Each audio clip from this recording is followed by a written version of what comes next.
एक वयोवृद्ध थे, उनकी यात्रा सकुशल पूरी हो गई। एक छोटे बालक ने उनकी बड़ी सहायता की। बालक की उम्र 17-18 वर्ष की थी। उस बालक का हाथ पकड़ करके वृंदावन में बोले कि तुमने मेरी इतनी सहायता करी है, मैं तुमसे इतना प्रसन्न हूं, गांव लौटते ही अपनी नातनी का तुमसे ब्याह कराऊंगा मैं। तुम जैसा श्रेष्ठ दामाद नहीं मिलेगा हमारे परिवार को। मैं अपनी पुत्र की पुत्री का ब्याह तुमसे कराऊंगा। गोपाल जी के मंदिर में बैठे थे वृंदावन में।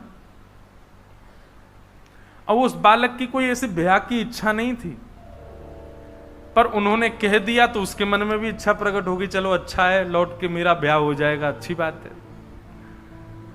गांव लौट करके जब आए तो गांव में आकर के वो बुजुर्ग ने घर में कहा कि भाई मैंने इसके लिए एक वर ढूंढ लिया है, उसने मेरी बड़ी सेवा करी यात्रा में, उसी से ब्याह होगा। किसी ने आकर के कहा अरे वो तो ऐसा है, उसके परिवार तो ऐसे, उसके दादा ऐसे, वहां हम अपनी बेटी को नहीं भेजेंगे। और घर वालों के प्रेशर में आकर के बेचारे उस वयोवृद्ध ने मना कर दिया। बोले भैया हमारी कोई बात नहीं हुई तुमसे, कोई ब्याह नहीं होगा, ये तो वो तो ऐसे ही बोल दिया था हमने आनंद में। और सुनो, हमने बोला ही नहीं है। बालक बोला मैं ब्याह नहीं करूंगा, लेकिन इनसे सत्य तो बुलवा के रहूंगा। उसने पंचायत में जाकर के बात कही। पंचों ने बुला करके कहा, बोले आपने वृंदावन में इससे ऐसा कहा था कि आप अपनी नातनी से इसका ब्याह कराओगे? बोले झूठ बोल रहा है, मैंने ऐसा कहा ही नहीं है। बालक बोला मैं किसी की भी सौगंध खा सकता हूं, इन्होंने कहा है। और देखिए मुझको इनकी कन्या से ब्याह करने की कोई रुचि नहीं है, पर ये सत्य बोले कि इन्होंने ऐसा कहा था। पंचों ने कहा भैया मान जाओ। बोले हमने कहा ही नहीं है। वो अपनी बात पर अड़ गए। पंच अंत में निर्णय पर आए। बोले देखो अब एक ही निर्णय है, या तो तुम स्वीकार करो कि तुम गलत बोल रहे हो, इन्होंने कुछ कहा ही नहीं है, और यदि तुम कह रहे हो कि इन्होंने कुछ कहा है तो प्रमाण दो। किसी तीसरे ने तुम्हारी बात सुनी? उस बालक ने नेत्र बंद किए और उसको वृंदावन के वो गोपाल जी याद आ गए जिनके सामने वो बोल रहे थे। बोला हाँ, एक व्यक्ति है जिसने हमारी बात सुनी है। बोले कौन व्यक्ति? बोले जिन गोपाल जी के मंदिर में थे हम वृंदावन में, उन गोपाल जी के सामने इन्होंने कहा था कि अपनी पुत्री का ब्याह कराएंगे। उन्होंने सुनी है बात। गांव के लोग सब हंसने लगे। बोले अच्छा अच्छा अच्छा। तो एक पंच ने मजाक में कह दिया, तो एक काम कर, सुन तू गोपाल जी को लिया, अगर वो आके कह देंगे हम तेरा ब्याह करा देंगे। और वहीं सारी सभा खत्म हो गई, सब अपने अपने घर को चले गए। उस बालक ने सोचा ठीक है गोपाल जी को लाते हैं। लौट करके वृंदावन गया और उन्हीं गोपाल जी के मंदिर में पहुंच गया और गोपाल जी से जाके कहा चलो मेरे साथ। आपके सामने उन्होंने कहा था कि वो अपनी कन्या का ब्याह मुझसे कराएंगे, अब चलिए मेरे गांव में चल करके साक्षी दो। ठाकुर जी तो कुछ बोले ही नहीं, यूं ही खड़े रहे। वो तो मूर्ति मनते, वो कहां बोलते। लेकिन उसकी लगन ऐसी, बैठा ही रहा सामने। बोले बोलोगे कैसे नहीं? बोलना तो आपको पड़ेगा, आपको चलना तो पड़ेगा।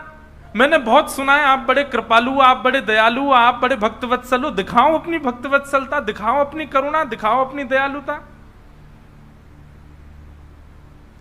अर्धरात्रि का समय, सो जाता और जैसे उठता, उठ करके फिर गेट खटखटाने लगता। ठाकुर जी चलो ना मेरे साथ, वहां चल के बोल दो ना कि मेरा, उन्होंने कहा था मेरा ब्याह हो जाएगा, मेरा घर बस जाएगा, आपको अच्छा नहीं लगेगा? ठाकुर जी को लोभ दे रहा है। जब उसकी ऐसी सरलता आ गई ना वाणी में, और रुदन करते करते गेट पीटने लगा, भीतर से ठाकुर जी बोले पागल, मूर्ति कोई चल के थोड़ी जाती है। उसने जैसे ही स्वर सुना, स्वर सुनते बोला, बोले मूर्ति बोलती भी तो नहीं है, आप बोले क्यों? बोले मूर्ति बोलती भी तो नहीं है, जब चल के नहीं जाती तो बोलती भी तो नहीं है। और अब तो उसने गेट ही पकड़ लिया। बोले अब आप बोले हो तो मतलब आप चल भी सकते हो, अब तो आपको चलना पड़ेगा मेरे साथ। ठाकुर जी ने किवाड़ खोली, सामने खड़े, बड़ा जिद्दी है भाई, तुम हमको नहीं ले जा पाओगे। ठाकुर जी अब सचल ही हो गए, बिल्कुल मूर्ति वूर्ति सब त्याग दी, सचल हो गए उसके सामने। देखो एक बात मेरी याद रखना, लिख लेना कहीं पर, ठाकुर जी को प्रत्यक्ष प्रकट करना हो तो उसके लिए दो चीजें आवश्यक है। सबसे पहली उत्कंठा। उत्कंठा मतलब व्याकुलता। जैसे प्यासा व्यक्ति पानी के लिए व्याकुल, वैसी व्याकुलता ठाकुर जी के लिए हो तो ठाकुर जी सचल हो सकते हैं। और दूसरा जिद पकड़ लो, ठाकुर जी के पीछे ही पड़ जाओ, हाथ धो के बोलो मिलोगे कैसे नहीं, तो ठाकुर जी मिले। ये दो ही तरीके हैं उनको सचल करने के। बाकी फिर साधन और भी हैं, लेकिन इन दो तरीके से मैंने कई भक्तों के चरित्र में देखा ठाकुर जी सचल हो गए। भगवान बोले देख तू हमको नहीं ले जा पाएगा। बोले क्यों नहीं ले जा पाऊं? बोले मुझे बहुत भूख लगती है, 8 बार भोजन करता हूं मैं दिन भर, कहां से खिलाएगा मुझे? बोला मैं आपकी सब व्यवस्था कर दूंगा, लेकिन आप मेरे साथ चलो। भगवान बोले बड़ा विचित्र है तू, मतलब केवल अपना घर बसाने के लिए ठाकुर को वृंदावन से उड़ीसा लेके जाएगा? बोले नहीं कर सकते आप मेरे लिए, आपके लिए कौन सी बड़ी बात। आप जब वैकुंठ से आ सकते हो गजेंद्र की रक्षा करने, मेरे लिए उड़ीसा तक नहीं जा सकते? वैकुंठ से पृथ्वी की दूरी ज्यादा है कि या वृंदावन से उड़ीसा दूर ज्यादा है? ठाकुर जी बोले हर बात का तर्क है तेरे पास में, मैं आपकी सारी व्यवस्था कर दूंगा, भोजन प्रसाद सब मिल जाएगा नाथ, लेकिन मेरे संग चलो। उसके भाव से, उसकी सरलता से, उसकी जिद से ठाकुर जी इतने प्रसन्न हो गए। मुझे बात कहते कहते कभी मैं बड़ा भावुक हो जाता हूं कि जिस वृंदावन को ठाकुर जी कभी नहीं त्यागते, अपने कई वैष्णव भक्तों के प्रेम के लिए ठाकुर जी ने ब्रज तक को त्यागा है। और श्री गोपाल जी चल पड़े, बस एक नियम दे दिया, बोले पीछे मुड़ करके मत देखना, जब चल रहे होंगे, जब भोग लगाना होगा हमेशा हम कुछ आवाज कर देंगे, तुम रुक जाना, भोग बनाना पवा देना, लेकिन जब चलने की बारी आए तो पीछे मत देखना। ठाकुर जी, वैष्णव ने पूछा जान सकता हूं क्यों? ठाकुर जी बोले ललित गति विलास वल्गुहास प्रणय निरीक्षण कल्पितो रुमान। हम ललित गति से चलते हैं, हमारी चाल ऐसी है कि कोई और हमको निहारे तो हमको लज्जा आ जाती है, हमको शर्म आती है, हमको कोई देखे तो हम उछलते कूदते बांकी अदा से कभी कैसे चलते हैं। और बोले कहीं अगर तुमने हमारी ललित गति का दर्शन कर लिया तो तुम किसी और को देख ही नहीं पाओगे, घरवर नहीं बस पाएगा तुम्हारा फिर, इसलिए तुम पीछे मत देखना। ठीक है, चलने लगे। चलते चलते पूरा रास्ता सफर तय कर लिया, भोजन प्रसाद पाते दोनों भक्त भगवान चल करके उड़ीसा प्रांत में आ गए। जैसे ही उस गांव में पहुंचे जहां का वो व्यक्ति था, वहीं पास के समुद्र के किनारे चलने लगे।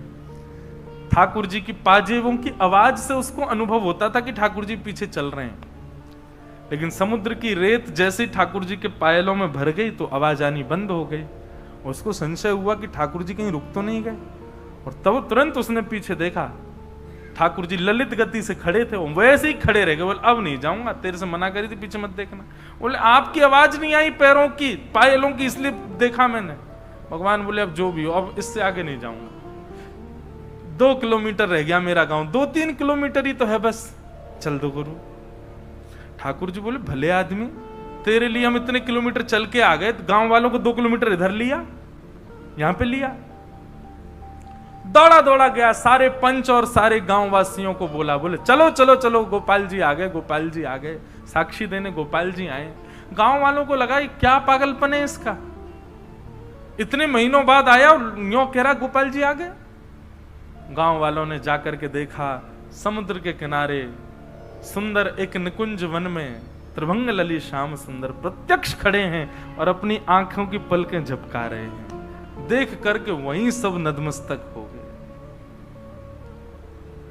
ठाकुर जी ने साक्षी दी कि हां, मेरे मंदिर में इन बुजुर्ग महापुरुष ने इनको वचन दिया था कि गांव जाकर के ये अपनी कन्या का विवाह इससे कराएंगे।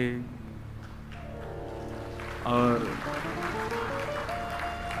गांव के लोग तो रोने लगे, नेत्रों में आंसू भराए सबके, और ठाकुर जी मूर्तिमंत हो गए, उसके ऊपर कृपा की। और भी प्रसंग साक्षी गोपाल भगवान के आते हैं कि जब साक्षी गोपाल भगवान आ गए तो पंडा पुजारी सब सोचने लगे अब इनके लिए मंदिर बने तब तक कहां रहेंगे। ठाकुर जी बोले इनको एक काम करो, जगन्नाथ मंदिर में विराजमान करे आओ। ऐसी कथा सुनी है मैंने। तो उनको श्री जगन्नाथ मंदिर में विराजमान करवा दिया। और जैसे ही वो जगन्नाथ मंदिर में विराजमान हुए, एक सप्ताह के अंदर श्री जगन्नाथ जी पतले हो गए। ये जगन्नाथ जी पुजारी जी बोले, ठाकुर जी कमजोर से लग रहे हो। ठाकुर जी बोले, क्या करें, आजकल भोजन मिलता ही नहीं हमको। बोले क्यों? बोले नया ठाकुर आया, साक्षी को सबरा भोजन खा जाता है। मां सुदर्शन जी बेचारे 5 दिन से भूखे, वो बलराम जी का भी खा जाता है, सुभद्रा जी का, सबरा अकेला पा जाता है। और हम लोगों को कहता खबरदार जो छुआ तो, तुम लोग तो भोग धर के कपाट बंद करके चले जाते हो, पूरे भोजन पर अकेले उसी का राज रहता है। तब राजा ने जल्दी जल्दी साक्षी गोपाल जी का मंदिर बनवाया और उनको वहां विराजमान करवाया। अब देखो कैसा विलास है ठाकुर जी का। जगन्नाथ जी भी वही गोपाल जी हैं, साक्षी गोपाल भी वही गोपाल जी हैं, लेकिन विलास है ठाकुर जी का, इसलिए वो पूर्ण स्वतंत्र हैं।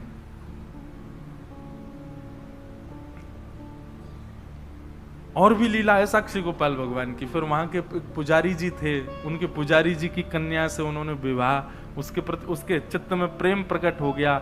वो ठाकुर जी के पास जाती, रात भर नृत्य करती, और ठाकुर जी ने फिर उसको अपने आप में विलीन किया। ऐसी भी एक लीला आती है। तो हम क्या कह रहे थे, किस विषय में ये बात कह रहे थे? वैद्यम वास्तवमत्र वस्तु शिवदम। कथा सुनने के बाद ठाकुर जी से आपको कोई ना कोई संबंध का अनुभव होने लग जाए तो समझो आपने कथा सुनी। विचार करके नहीं कि पुत्र मानू कि सखा मानू। आप जगन्नाथ जी को देखो, और जगन्नाथ जी को देख करके दर्शन की विधा यही होती है कि ठाकुर जी को देखते देखते ये अनुभव करो कि मुझे कौन सा संबंध दिख रहा है। विचार करके नहीं कि ये मेरे पुत्र हैं, ये मेरे सखा हैं। आप अपनी तरफ से प्रस्तावित मत करो, ठाकुर जी को बोलने दो कि मैं तुम्हारा ये हूं, और वो संबंध ठाकुर जी से मानो। ठाकुर जी को देख के क्या भाव उत्पन्न होता है, कभी पूछिए अपने चित्त से। आपको उनके प्रति गुरु भाव आता है, उनके प्रति भगवत भाव आता है, उनके प्रति सखा का भाव आता है, उनके प्रति प्रियतम का भाव। क्या भाव आता है? मीराबाई का प्रियतम भाव है, सूरदास जी महाराज का लाल भाव है, नन्हे से लाला है, गोस्वामी जी महाराज का गुरु भाव है। आप अपने मन से मत बनाओ, ठाकुर जी के स्वरूप। अब की बार जगन्नाथपुरी जाओ और श्री जगन्नाथ जी को देख करके उनके रूप श्रृंगार में मत अटके रहो। देख करके अपने आप से पूछो, ये मुझे मेरे कौन लगते हैं, ये किस रूप में मुझको दिख रहे हैं, इनके प्रति मेरा भाव क्या उत्पन्न हो रहा है। और फिर जो एक क्षण के लिए भाव आएगा, उसी भाव को ही वहीं पर प्रस्तावित करके ठाकुर जी को उसी शब्द से पुकारना। जो भाव लगे ठाकुर जी के प्रति, उसी शब्द का उच्चारण कर देना। सखा, गुरु, पुत्र, पिता, प्रियतम।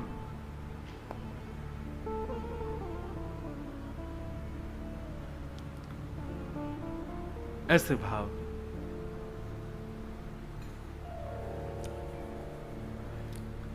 ऐसे ऐसे सखाओं, ऐसे ऐसे भक्तों के चरित्र आए हैं, ठाकुर जी को जीजा जी बोलते हैं। ठाकुर जी कौन? बोले हमारी जीजा जी हैं। अच्छा, बहन कौन? बोले किशोरी जी हमारी बहन है, सीता जी हमारी बहन है, जी हमारे जीजा जी हैं। कैसे कैसे संबंध लोगों के, आप देखो तो सही। अच्छा, पुत्र, पिता, प्रियतम, सखा, गुरु, ये संबंध तो हमने बहुतों के देखे, पर कई ऐसे विलक्षण संबंध हैं, इन संबंधों की भी चरित्र हैं। जैसे ठाकुर जी के प्रति जीजा जी का भाव कितना प्रिय, हम साले हैं, वो हमारे जीजा जी हैं। दूसरा, गुरु शिष्य का भाव, ठाकुर जी शिष्य हैं, हम उनके गुरु हैं। ऐसे भी कई भक्त हुए। एक तो अद्भुत है, बोले क्या? ठाकुर जी हमारे मामा हैं, हम इनके भांजे हैं। क्यों? हमारी माता जी के भैया हैं, हमारी माता जी भाई मानती हैं। अब कोई यहां बैठी हो, वो ठाकुर जी को अपना भाई मानती है, तो निश्चित है उनके पुत्र हो तो उससे बोल दो बचपन में, यही तुम्हारे मामा हैं। और जब जब जगन्नाथ जी के पास जाए तो यही कहते, कहां जा रहे हो? मामा के घर जा रहे हैं, अपने मामा जी से मिलने जा रहे हैं। बताओ, उन बच्चों के जब बच्चे होंगे, उनके जगन्नाथ जी कौन लगे? नाना जी। कहां जा रहे? बोले नाना घर जा रहे हैं अपने। कितना प्रिय लगेगा इस सुनने में। और वास्तव में आप विश्वास मानिए, मैं व्यासपीठ पर बैठ करके कहूं, मेरी बात निरर्थक ना हो, आप भूल जाओगे संबंध, लेकिन ठाकुर जी निभाएंगे। जब ठाकुर जी को पता चलेगा मेरा देवता आ रहा है, हम नाना जी बने बैठे हैं, उसके लिए अपने आप ही व्यवस्था ठाकुर जी कर देंगे, भोजन प्रसाद आदि सब चीज की। और कई ऐसे भक्त चरित्रों में आता है, स्वामी श्री हरदास जी महाराज का एक चरित्र ग्रंथावली पढ़ी थी, उसमें ऐसा वर्णन था कि ठाकुर जी से जो संबंध बनाता है वो जब ठाकुर जी से मिलने के लिए जाता है, तो अब तो ऐसा नहीं, पर प्राचीन काल में ऐसा था कि श्री जगन्नाथ महाप्रभु अपनी ब्रह्म वेदी पर ऐसे झूमते हुए मिलते थे सुबह मंगला में। तो पुजारी जी जाके, आज जय जय इतने प्रसन्न क्यों हो? बोले अरे अभी अभी वृंदावन से 5 भक्तों की टोली निकली है जगन्नाथपुरी के लिए, मुझे बड़ी अब उत्सुकता हो रही, कब आएंगे? सुनो, उनके लिए रहने की व्यवस्था कर दो, उनके लिए भोजन प्रसादी की व्यवस्था कर दो, उनके लिए। अब ऐसा क्यों नहीं होता? हमारे प्रेम में ही दूषितता आ गई है, हमारा प्रेम इतना स्वच्छ नहीं बचा। लेकिन आज भी ऐसा लगता है कि आज भी यदि कोई उतना प्रेम उन्माद के साथ जब महाप्रभु जी के पास जाता होगा, आज भी ठाकुर जी झूमते तो होंगे। कभी कभी बंधुओं, धाम ऐसे भी जाओ, कोई व्यवस्था करके मत जाओ, ना होटल की ना भोजन की, ठाकुर जी के भरोसे जाओ। बोले ये खिलाएंगे, ये रुकाएंगे, जहां रुकाना हो चले जाओ बस। इतने सारे एक्सपेरिमेंट लोग करते हैं, ऋषिकेश में जाते हैं, वो करेंगे रिवर राफ्टिंग, जबरदस्ती पैसा दे के मौत के मुंह में जाते हो, ऊपर से पहाड़ पे से कूदने वाला, समुद्र में प्रवेश करने, इतने सब पैसा दे करके आप लोग ये सब काम करते हो। एक बार ये भी करके देखो, क्या प्री बुकिंग कुछ नहीं, बस पहुंच जाओ। वृंदावन हो या जगन्नाथपुरी हो, ना रहने की व्यवस्था करके जाओ ना भोजन की, ठाकुर जी के भरोसे जाओ। बोले नाथ अब हमको पता बताओ कि आप हमसे प्रेम करते हो कि नहीं। अगर प्रेम आपके चित्त में होगा तो अपने आप कुछ ठाकुर जी ही व्यवस्था करके पवा देंगे, और देखिएगा निश्चित पवाएंगे ठाकुर जी, निश्चित सुलाएंगे, कहीं ना कहीं व्यवस्था हो जाएगी। और जैसे ही आपके सामने कोई प्रसाद लेकर के आएगा, लो भैया प्रसाद पाओ, किसी कोने में बैठ के इतना रोओगे ना, फिर आपके मन में आएगा कि अब स्वीकार कर लिया। हमको भक्ति केवल करनी नहीं है बंधुओं, हमको प्रमाण भी तो चाहिए कि नाथ हमसे प्रसन्न है कि नहीं, वो स्वीकार कर रहे हैं कि नहीं।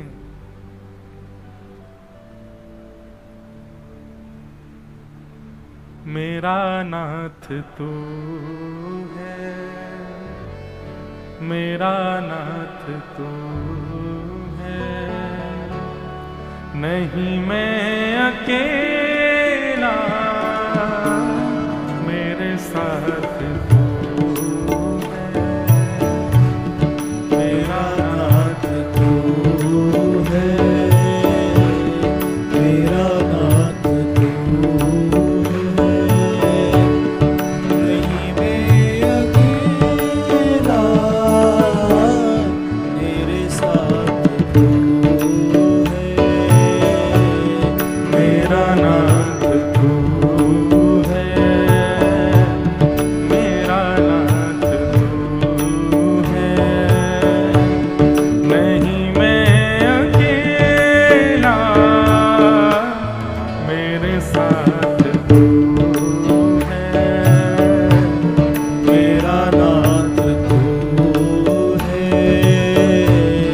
मेरा नाथ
ठाकुर है तू,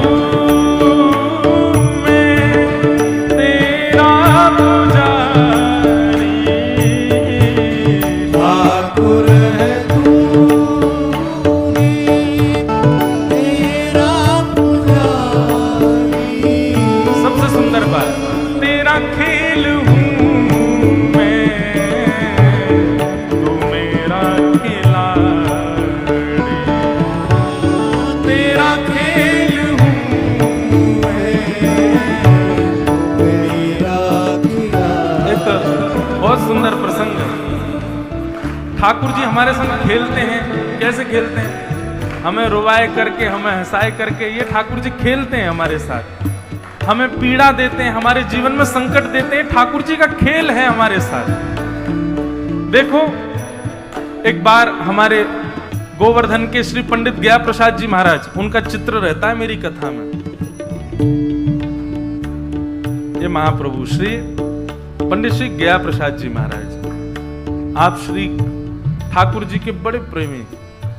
तो आप श्री से किसी ने कही कि बोले बाबा हमारे जीवन में बड़ो संकट दे रखो है। ठाकुर जी ने कहा करें। तो बाबा उत्तर देते हुए कहते हैं, बोले भैया लाला को खेलवे को स्वभाव है। ये हमारे संग खेल करे लाला तब हमें कष्ट देवे, हमें पीड़ा देवे। हम जो चाहे वैसे विपरीत लीला करे। एक इतनी सुंदर बात पंडित जी महाराज कहते, बोलते ठाकुर जी खेल करें वैसे घबराओ मत। ठाकुर जी से केवल एक बात कहो, ठाकुर जी तुम्हें जैसे खेलना खेलो, लेकिन शर्त ये खिलौना कभी बदलना नहीं चाहिए। खिलौना हम ही रहने चाहिए, हमको कभी बदली हो मत। कहीं ऐसा नहीं हो कि भाई एक्स्ट्रा ऑर्डिनरी खिलौना आ गए तो हम छोड़ दिए। नहीं नहीं ठाकुर जी, आप चाहे हमें तोड़ो मरोड़ो फेंक दो काट दो बीच में, तो खिलौना हम ही रहने चाहिए, हमको मत छोड़ो। तेरा खेल हूँ मैं, तू मेरा खिलाड़ी। तेरा खेल हूँ मैं। अच्छा एक बात, आपको कैसे पता चले कि ठाकुर जी ने खिलौना बदल लिया? आप जो चाहते हो, जो सोचते हो, जो आजकल बोलते हैं मैनिफेस्ट करो, जो आपने सोचा आपको मिल गया। समझो आप खिलौना बदल चुका है, कोई और आ गया ठाकुर जी के पास। आपने जो योजना बनाई वो योजना पूर्ण हो जाए, जो खाने का मन करे वो व्यवस्थित हो जाए, जो जो आप सोचने लगो वो तुरंत आपके सामने प्रस्तुत होने लगे। संसारी भाव, ठाकुर जी से संबंधी नहीं, संसार का भाव। जो आप सोचो, जो आप विचार करो, जो आप चाहो वो आपको तुरंत मिल जाए, ज्यादा प्रयास ना करना पड़े। समझ जाइए ठाकुर जी ने खिलौना बदल लिया है, अब कोई और है। लेकिन आप चाह रहे हो आज तो पाव भाजी मिलने चाहिए, हे ठाकुर जी कहीं से खिलवा दो। लेकिन माँ ने कान पकड़ लिए, बोले तुझे आज करेला ही खवाऊंगी मैं, करेला ही खा। समझ, हाँ अभी खिलौना हम ही हैं।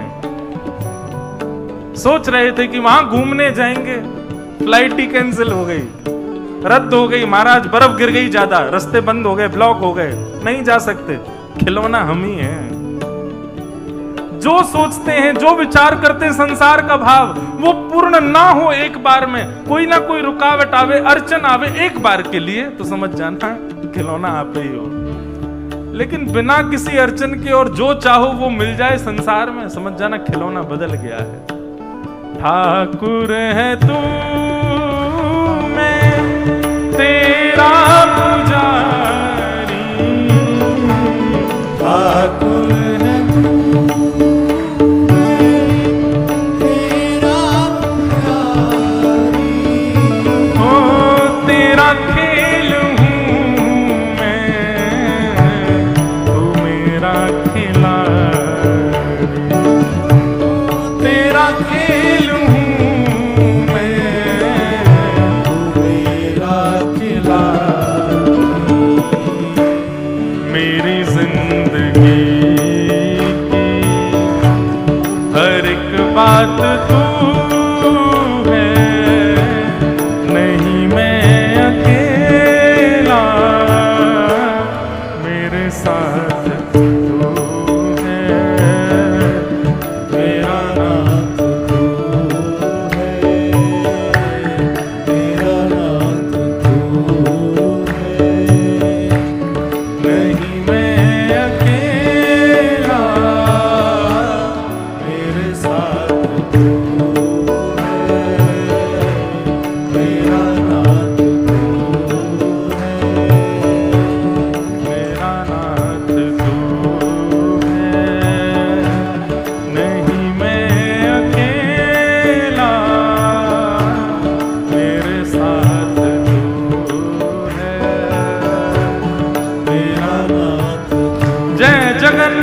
नीलाचल धाम। आवाज नहीं आ रही है, जोर से गाओ। हे जय जगन्नाथ जय बलदेव, जय सुभद्रा जय लीलाचल धाम।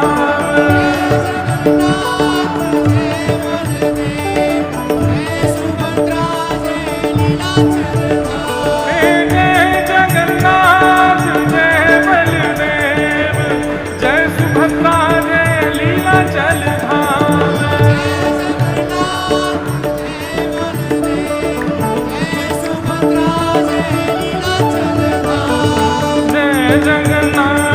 प्यारे बलदेव प्यारी सुभद्रा प्यारी लीलाचल धाम।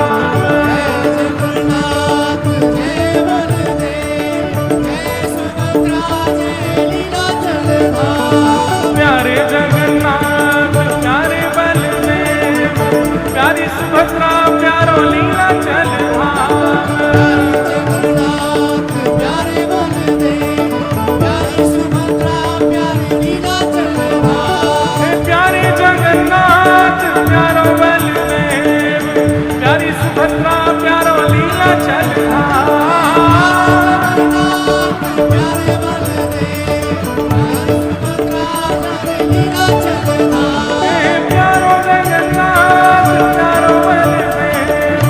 प्यारी सुभद्रा प्यारो लीलाचल धाम।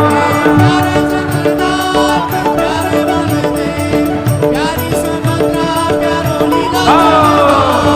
प्यारो जगन्नाथ प्यारो बलदेव प्यारी सुभद्रा प्यारो लीलाचल धाम। प्यारे बलदेव प्यारी सुभद्रा प्यारो लीलाचल धाम। प्यारो जगन्नाथ प्यारो बलदेव प्यारी सुभद्रा प्यारो लीलाचल धाम। प्यारो जगन्नाथ प्यारो बलदेव प्यारी सुभद्रा जगन्नाथ महाप्रभु की जय जय।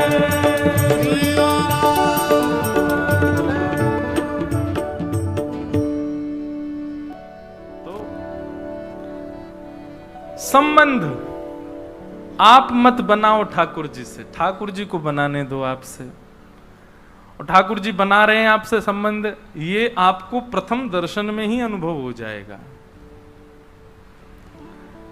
और प्रथम में ना हो तो अभी समझना अभी शायद हम परिपक्व नहीं है, और परिपक्वता लाओ और भजन बढ़ाओ और कथा बढ़ाओ और सेवा बढ़ाओ, फिर दर्शन करने जाओ। और आपके यहाँ से तो महाप्रभु जी थोड़े दूरी पर भी बैठे हैं, तो ऐसा तो है नहीं कि रोज रोज जा रहे हो, महीना 2 महीना 3 महीना में जाओ, वृंदावन जाओ, अनुभव करो कि कौन सा संबंध बनना है ठाकुर जी का। और फिर जो संबंध ठाकुर जी आपको अर्पण करें वही संबंध निभाओ। वैद्यम वास्तवमत्र वस्तु शिवदम। अच्छा, आप कहेंगे महाराज जी इसमें सहायता कौन करेगा हमारी? भागवत जी, श्रीमद् भागवत। श्रीमद् भागवत ही आपकी सहायता करेंगी संबंध प्रस्तुत करने में कि कौन सा संबंध व्यवस्थित किया है ठाकुर जी। भागवत जी में लिखा है ठाकुर जी से संबंध कराती हैं भागवत जी। और कैसा संबंध कराती हैं? बोले शिवदम, कल्याणकारी संबंध कराती। वैद्यम वास्तवमत्र वस्तु शिवदम तापत्रयोन्मूलनम। श्रीमद्भागवते महामुनि कृते किंबा परैरीश्वर सत्यो हृद्यवरुध्यते त्रिकृतभिः शुश्रूषुभिस्तच्छणा। इस प्रकार श्रीमद् भागवत जी का विषय अधिकारी संबंध और प्रयोजन, अंतिम बात है प्रयोजन। प्रयोजन यहां पर बताया गया तापत्रयोन्मूलनम। 3 प्रकार के ताप यानी कि संकट आते हैं हमारे जीवन में, उनका उन्मूलन कर देते हैं। आज भी चर्चा हो रही थी सुबह जहां हम निवास कर रहे हैं वहां वैष्णवों से, कि हमको लगता है भक्त को देख करके कि पीड़ा में है, लेकिन उसको नहीं पीड़ा का अनुभव होता। वृंदावन के संतों को देखते हैं, गोवर्धन में जाओगे तो वहां एक संत है, वो 3 परिक्रमा रोज लगाते हैं गिरिराज जी की। कितनी? आपसे एक ना लगे। कई लोग तो ऐसे महानुभाव हैं, वो एक परिक्रमा 2 दिन में लगाते हैं। आधी आज लगाया है, आधी कल लगावे जाएंगे। ऐसे गिरिराज जी की 3 संत हैं, एक साथ हाथ पकड़ के परिक्रमा लगाते, 3 परिक्रमा रोज लगाते हैं पर डे। मतलब जैसी तीसरी परिक्रमा होती है, जो बीच का समय बचता उसमें उनको स्नान भी करना है, संध्या भी करनी है, जप साधना भी करनी है और फिर से परिक्रमा के लिए निकलना है।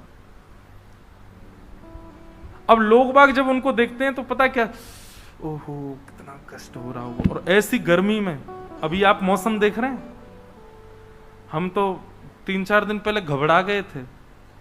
राहुल केला में कितने सारे लोग गर्मी के कारण भगवत धाम प्रस्थान कर गए। मैं तो कहा, मैं जगन्नाथ जी अभी और कथा करनी है आगे मुझे, पर यह था कि भीतर कथा होगी तो यहाँ ठीक है। भगवान करे जो सूर्य नारायण भगवान के ताप से प्रस्थान कर गए सदगति, उनको श्री महाप्रभु अपने चरणों में दें। इतनी गर्मी, कोई स्थिति नहीं है, कोई चल नहीं सकता। दोपहर के 1-2 बजे सुनसान रहते हैं रोड, पर उन महापुरुषों का अभी भी नियम चल रहा है 3 परिक्रमा का पर डे। पैरों में बोरी बांध लेते हैं, क्योंकि शरीर है, शरीर तो अपना धर्म, उसको विपरीत ले जाओगे तो वो तो छिलेगा भी, वो तो उसके तो उनकी एड़ियां फट गई, पैर फट गए, तो शरीर तो अपना धर्म निभा रहा है। उसके विपरीत जाओगे तो वो तो आपका साथ छोड़ेगा, लेकिन उनकी लगन नहीं छूट रही है, वो अभी भी परिक्रमा लगाते हैं। मैंने दंडवती लगाई थी जब गिरिराज जी की, हम जैसी दंडवती कोई ना लगावे।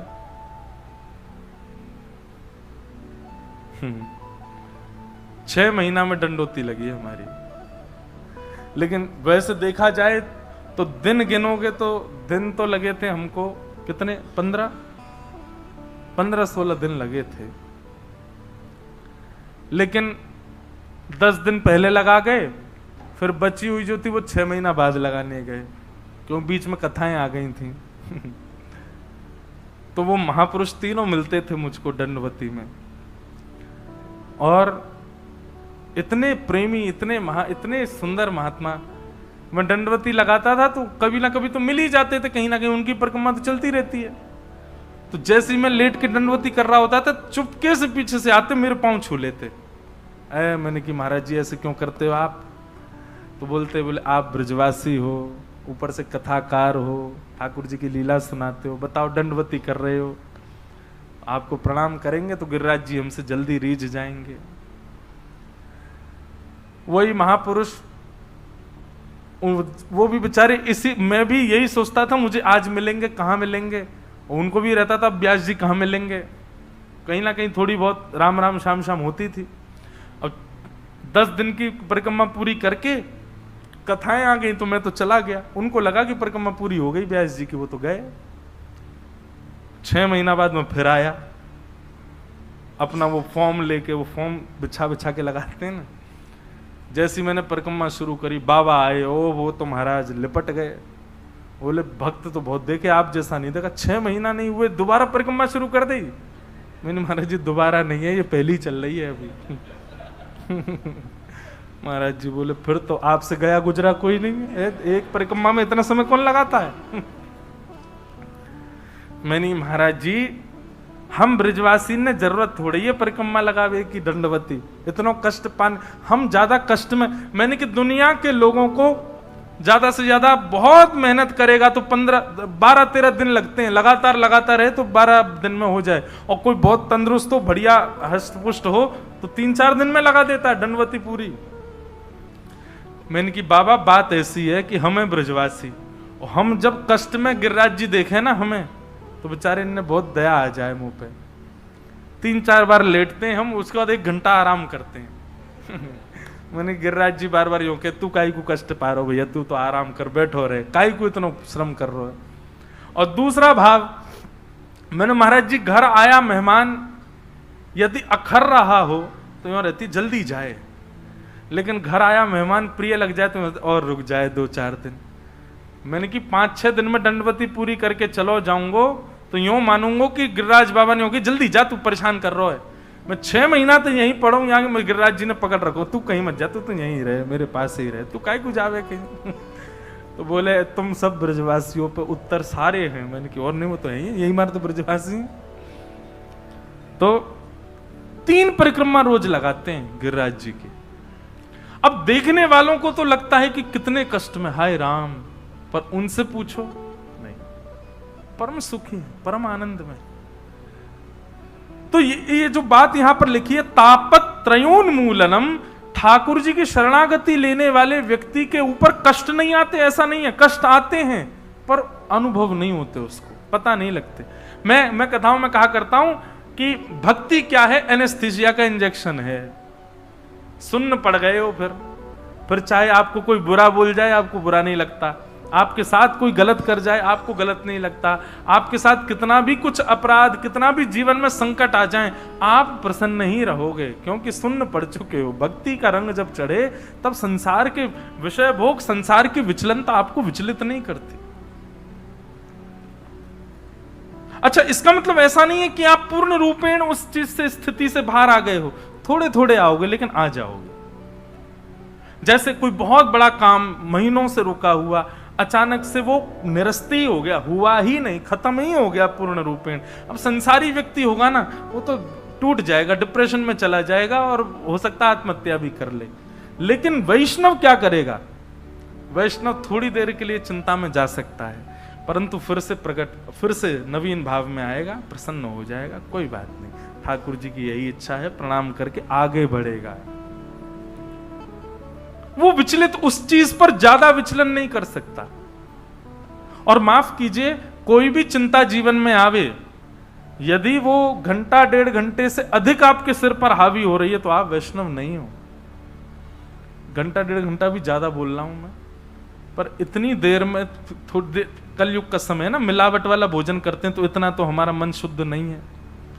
तो 1-1.5 घंटा का अवधि लेके चलो। 1-1.5 घंटा में अगर आप चिंता मुक्त नहीं हो रहे हो तो इसका मतलब आप भजन, भक्ति भाव किसी में भी पुष्ट नहीं हो।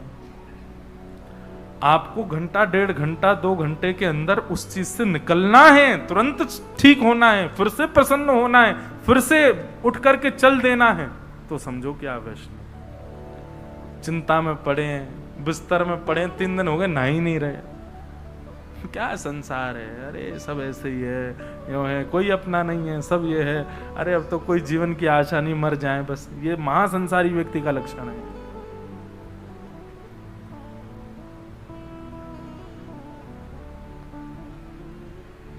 तो तापत्रयोन्मूलनम, 3 प्रकार के तापों का उन्मूलन करते हैं। श्री महाप्रभु जगन्नाथ जी भी 15 दिन के लिए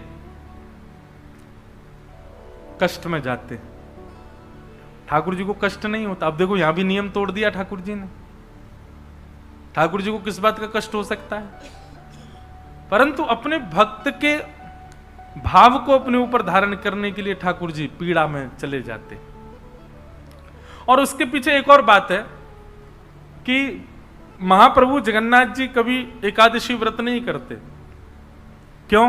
ठाकुर जी एक संग व्रत कर लेते हैं, सारा साल भर के सबरे व्रत एक संग कर लेते हैं। बड़े चतुर हैं ठाकुर जी। हमसे तो यूं कहेंगे एकादशी उल्टी टंगी है, हमारे यहाँ व्रत नहीं।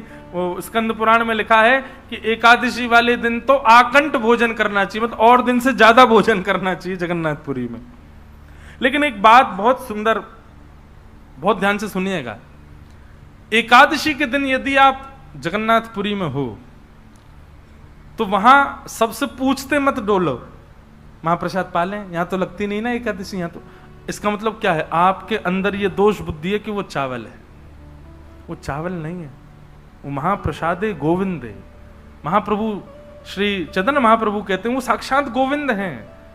आप उनके प्रति ये भाव रखो ही मत कि अन्न है। और एक बात कहूं मैं आपसे, आप अन्यथा मतलब कोई अगर मेरा आक्षेप करे तो क्षमा हाथ जोड़ करके, पर एकादशी का दिन हो और कहीं मंदिर का कोई प्रसाद आ जाए, उसके प्रति अन्न भाव मत रखो। चाहे तिनका लो लेकिन लीजिए, और प्रसाद मान करके लीजिए। आप उसको साक्षात गोविंद मान करके लीजिए। एकादशी के दिन जब ये कहते रहते हैं यहां तो एकादशी है ना, यहां तो चल जाता है ना, यहां तो पा लेते हैं ना प्रसाद, यहां तो हो जाता है ना, इसका मतलब क्या है? आपके मन में ये भाव है कि अन्न है, अन्न की भावना रखनी ही नहीं है वहां पर। वो साक्षात प्रसाद है, वो ठाकुर जी ही हैं। एकमात्र जगन्नाथपुरी ऐसा है जहां पर ठाकुर जी सबके भीतर प्रवेश करते हैं महाप्रसाद के रूप में। इसलिए एकादशी का दिन है और आप यदि जगन्नाथपुरी में हो तो दो भावना रखो महाप्रसाद के प्रति, या तो ये गोविंद है और गोविंद को स्वीकार करने में कैसा भाव, और दूसरा भाव ये रखो कि ये फलाहार ही है, हम फलाहार ही पा रहे हैं। ठाकुर जी के मुख का अधरामृत है, ये फलाहार से भी श्रेष्ठ है। इसलिए स्कंद पुराण में लिखा है कि बाकी के दिन जितना पाते हो उससे दुगना पाओ एकादशी के दिन। कहां? पुरी में। अच्छा, एक दूसरा नियम और बनाइए। आप जगन्नाथपुरी जाते हैं, अन्य अन्य धामों की तो अब सब जगह व्यवस्था जैसी हो, पर जगन्नाथपुरी में तो यह संभव हो सकता है और कुछ पाना ही नहीं है। बाल भोग भी महाप्रसाद, राजभोग भी महाप्रसाद और रात्रि भोग भी महाप्रसाद। ठाकुर जी का धर्मामृत ही पाना है, बाहर का कुछ सेवन नहीं करना है, वही पाओ। ये नियम हमने तो अभी तक रखा है जगन्नाथपुरी में। वहां जाते हैं, कुछ नहीं पाए, कहीं रुकें, होटल में रुकें, आश्रम में रुकें, कहीं रुकें, प्रसाद मंदिर का ही पाएंगे और सबको सुलभ है, सबको मिलता है। ऐसा भी नहीं कि किसी को बहुत परिश्रम करना पड़ता हो, सबको मिलता है, वही पाओ। महाप्रसाद के बड़े नियम हैं। ऊपर बैठ के नहीं पाना चाहिए, थाली में नहीं पाना चाहिए, आसन पर बैठ के नहीं पाना चाहिए, और एक ही पत्तल में 5 लोग पालें, कोई झूठा नहीं माना जाएगा, सब एक से माने जाएंगे। बल्कि महाप्रसाद का तो नियम ऐसा होता है कि जब महाप्रसाद आ जाए सबको मिलाओ, सबसे पहला ग्रास पास में जो बैठा उसको पवा दो अपने हाथ से, और उसके प्रति ये भाव नहीं अरे इसके मुंह में हाथ चला गया झूठा हो गया, नहीं, वहां अक्षिष्ट होता ही नहीं है। स्कंद पुराण में तो ये तक लिखा है कि आप महाप्रसाद पा रहे हैं, उस समय कोई कुकर सुकर आकर के यदि आपकी थाली में से थोड़ा सा चाट जाए तो उसको भी आप निरर्थक नहीं मान सकते, वो तब भी शुद्ध है। इतनी महिमा महाप्रसाद की। तो तापत्रयोन्मूलनम श्रीमद्भागवते महामुनि कृते किंबा परैरीश्वर सद्यो हृदय वरुध्यते कृतभि शुश्रूषुभिस्तक्षणात्। भागवत जी का 3रा श्लोक। निगम कल्पतरोर्गलितं फलम सुखमुखादमृतद्रव संयुतम पिबत भाग्यवतं रसमालयम् मुहुर्हो रसिका भुवि भावुकाः। तृतीय श्लोक में क्या बता रहे हैं? श्रीमद् भागवत क्या है? तो कह रहे हैं वेद रूपी कल्प वृक्ष का पका हुआ फल है। आप श्रीमद् भागवत जी को जब भली भांति सुनते हैं तो एक प्रकार से आपने चारों वेदों का रस ले लिया, समस्त पुराणों का रस ले लिया। लोग बाग जो बहुत लड़ाई करते हैं कि हमारे हिंदू वैदिक सनातन धर्म में इतने ग्रंथ क्यों हैं, इतने भाव क्यों हैं, इतने मार्ग क्यों हैं,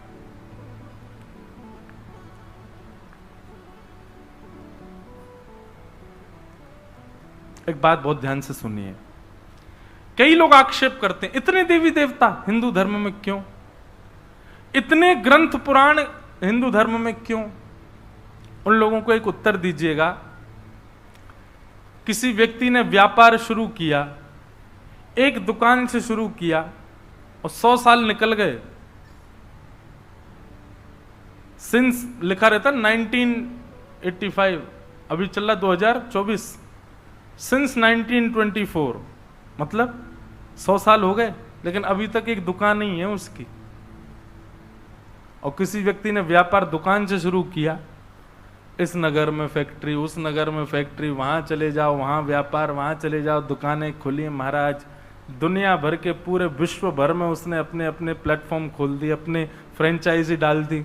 श्रेष्ठ किसको मानोगे, जो 100 वर्षों से एक ही दुकान में है या 100 वर्षों में पूरी दुनिया में व्यापक हो गया?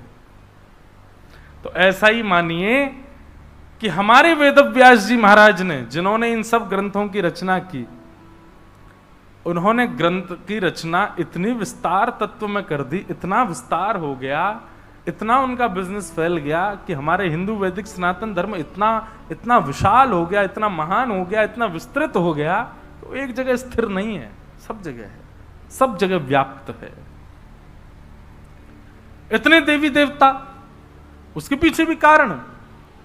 हमारे हिंदू वैदिक सनातन धर्म में कामना पूर्ति करने वाले लोगों के लिए देवता अलग हैं, प्रेम करने वालों के लिए देवता अलग हैं, सेवा करने वालों के लिए देवता अलग हैं, सेवक अर्चना करने वालों की देवता अलग हैं, कभी कभी मंदिर पे प्रतिभाव पूजने वालों के देवता अलग हैं। सबके लिए बहुत सारे ऑप्शंस हैं, कैसे भी रहो लेकिन सनातन धर्म से जुड़े रहो, छोड़ो नहीं अपने रूट्स को, इसलिए इतने सारे देवता। परंतु बंधुओं, यदि आप श्रीमद् भागवत का श्रवण करते हैं तो आपने चारों वेद, उपनिषद, शास्त्र, धर्म, ज्ञान, वैराग्य आदि आदि जो कुछ भी आप कह लो शब्द, उन सब का निचोड़ आपने एक साथ ग्रहण कर लिया यदि आपने भागवत को श्रवण किया तो। क्यों? श्रीमद् भागवत सबका सार तत्व है। निगम कल्प तरोर गलितम फलम। श्रीमद् भागवत फल है, बाकी जितने भी ग्रंथ आदि ये सब वृक्ष हैं। एक वृक्ष है सनातन धर्म, और वही वृक्ष का नाम है निगम, यानी कि वेद। उस वेद रूपी वृक्ष के पके हुए फल हैं श्रीमद् भागवत।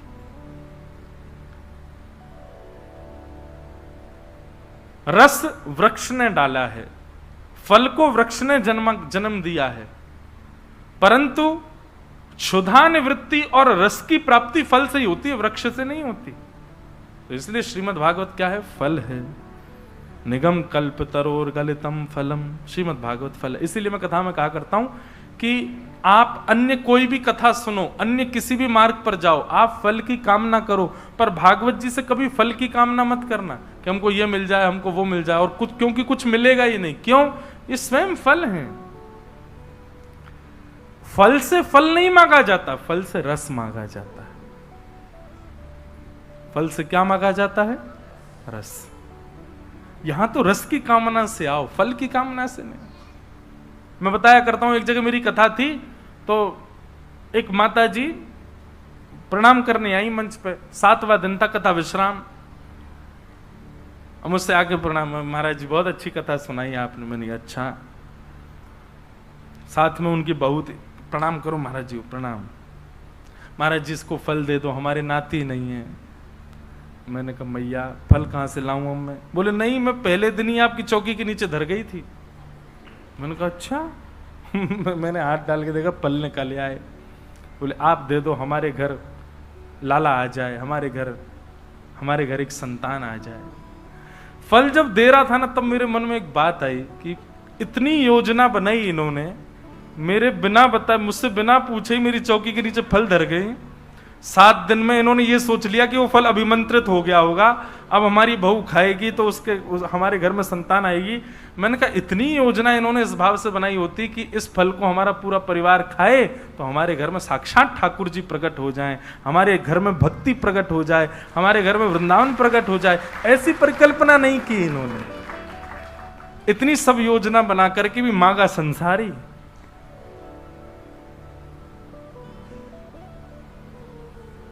व्यक्ति कितनी योजनाएं बना लेता है संसार की प्राप्ति के लिए। इसकी 1% योजना भी यदि भगवत प्राप्ति की कर लेना, उसको ठाकुर जी मिल जाएंगे। लेकिन ये नियम बन चुका है हम लोगों का, हम संसार के लिए योजना बनाते हैं, ठाकुर जी के लिए नहीं। अरे हम तो भूल ही गए, आज बहुत सारे प्रश्न आए थे। अभी प्रश्न जो इनमें उचित हो उनके उत्तर दे दें। महाराज जी प्रणाम। कर्म बड़ा या भक्ति बड़ी? आप इन दोनों को अलग क्यों मानते हो? कर्म भक्ति युक्त होकर के करना चाहिए। इन दोनों में बड़ा छोटा मत कीजिए कि वो बड़ा है ये छोटा है। कर्म कीजिए, नाम जपते चलो, ध्यान धरते चलो, हर समय कृष्ण का ध्यान धरते चलो, काम की वासना को मिटाते चलो, कृष्ण गोविंद गोपाल गाते चलो। आप स्कूल में पढ़ते हो, कॉलेज में पढ़ते हो, यूनिवर्सिटी जाते हो, जॉब करते हो, बिजनेस करते हो, भक्ति युक्त होकर के करो ना सारे काम। आप उन दोनों को अलग अलग क्यों, उनका डिवाइडेशन क्यों कर रहे हो, उनको डिवाइड क्यों कर रहे हो, उनको अलग अलग क्यों मानते हो? लेकिन फिर भी आप अलग मानते हो तो कर्म प्रधान विश्व रचि राखा, कर्म प्रधान है। एक बार को यदि जगन्नाथपुरी जाने का अवसर मिल रहा हो, लेकिन बहुत बड़ा कोई काम, आपका कर्म बीच में रुक रहा हो, तो कर्म को प्रधानता देने वाले को तो रुक जाना चाहिए, कर्म को पहले करना चाहिए। लेकिन जिसके लिए ठाकुर जी सर्वोपरि हैं, उसको तो सब तज हरि भज, सब छोड़ो, जाओ ठाकुर जी के पास, ठाकुर जी संभाल लेंगे अपने आप। लेकिन फिर भी इन दोनों को अलग मत मानिए, ये दोनों एक ही हैं, एक ही नहीं है। भक्ति युक्त होकर के कर्म करना चाहिए, अलग नहीं है। मन को शुद्ध करने कैसे? ये 7 दिन मैया और मैया भैया जितने भी भेजा है, 7 दिन किसके लिए हम लोग बैठे हैं? मन की शुद्धि के लिए ही बैठे हैं। यहां जितने विषय बताए जा रहे हैं, विचार बताए जा रहे हैं, वो सब मन की शुद्धि के लिए ही हैं। फिर तीसरा इन्होंने कहा भक्ति मार्ग में आगे कैसे जाएं, अगर मन भटक जाए तो क्या करें? सब साधन यहीं बताए जा रहे हैं, इन्हीं को सुनते जाओ। और सुनिए, कल से आप सब लोग एक डायरी और पेन लेके बैठा कीजिए कथा में, जो सूत्र आपको बढ़िया लगे तुरंत उसको लिख लिया कीजिए, तो ये इतने प्रश्न नहीं आएंगे मन में। और जिसका संशय हो वो संशय को रखे ना, प्रश्न जरूर पूछे।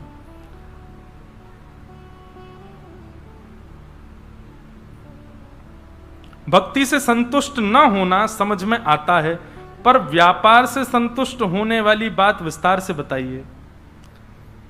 वाह, भक्ति से संतुष्ट नहीं होना चाहिए, यह बात तो महाराज जी समझ में आ जाती, पर आप कह रहे हो कि व्यापार से संतुष्ट हो जाना चाहिए।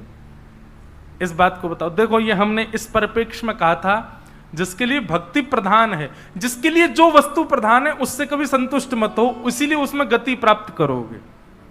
अगर आप व्यापार में गति प्राप्त करना चाहते हो, उससे संतुष्ट मत हो, लगे रहो लगे रहो लगे रहो। और लगा व्यक्ति तभी रहता है जब संतुष्ट नहीं होता। संतुष्ट हो जाता है तो विश्राम करता है। भोजन करते करते जब संतुष्टि हो जाती तभी हम कहते बस अब नहीं। ऐसे ही जिसको भक्ति मार्ग प्रधान है वो भक्ति में कभी संतुष्ट ना हो। व्यापार मार्ग प्रधान है, व्यापार संतुष्ट, लेकिन जिस मार्ग को आप चुनो उसके अलावा बाकी सबसे फिर संतुष्ट हो जाओ, उससे संतुष्ट मत हो। अगर भक्ति मार्ग आपके लिए सब कुछ है तो फिर परिवार, व्यापार, इन सबसे संतुष्ट रहो। लॉस हो रहा है तो भी संतुष्ट, प्रॉफिट हो रहा है तो भी संतुष्ट। हम तो केवल ठाकुर जी के हैं, हम अच्छा हो बुरा हो हमें उससे कोई मतलब नहीं। फिर दया और कृपा, इसमें डिफरेंस क्या है? दया मानव करता है, गुरु करते हैं, कृपा ठाकुर जी करते हैं। कृपा मानव का अधिकार नहीं है। दया किसी के भाव को देख करके की जाती है, पर कृपा ठाकुर जी करते हैं, वो कई बार भाव भी नहीं देखते, कर देते हैं बस। कृपा का अधिकार मानव का नहीं है, तो ठाकुर जी का है। दया और कृपा में यही अंतर। दया किसे मिलती है और कृपा किसे मिलती है, दोनों में श्रेष्ठ क्या है? बात श्रेष्ठ स्पष्ट यही हो जाती है कि दया मानव करता है, कृपा भगवान करते हैं। दया मानव किसी की स्थिति देख करके करता, पर ठाकुर जी कई बार स्थिति भी नहीं देखते फिर भी दया कर देते हैं, कृपा कर देते हैं। फिर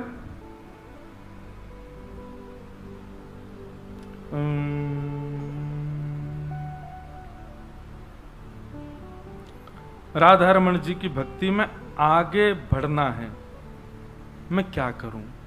सत्संग सर्वश्रेष्ठ उपाय है। जितना हो सके ठाकुर जी की लीलाओं को श्रवण करो, कथाओं को श्रवण करो, वैष्णव जनों को सुनो। जितना आप सुनेंगे उतना चिंतन बढ़ेगा, उतना भाव बढ़ेगा। फिर धीरे धीरे क्या होगा, आप मानसी सेवा में प्रवेश करने लग जाओगे।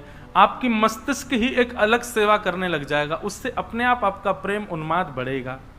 फिर आप राहुल केला रहो चाहे कहीं रहो, आपके लिए सब वृंदावन हो जाएगा, सब राधा रमण जी का ही आंगन हो जाएगा। सब जगह जित देखूं उतित श्याममयी है, ऐसी स्थिति हो जाएगी। हम परिवार में रहकर कैसे हरि भजन हरि प्रिय हो सकते हैं? हमारे मन संसारिक लोगों में नहीं लग रहा है, कृपा करके कोई उपाय मतलब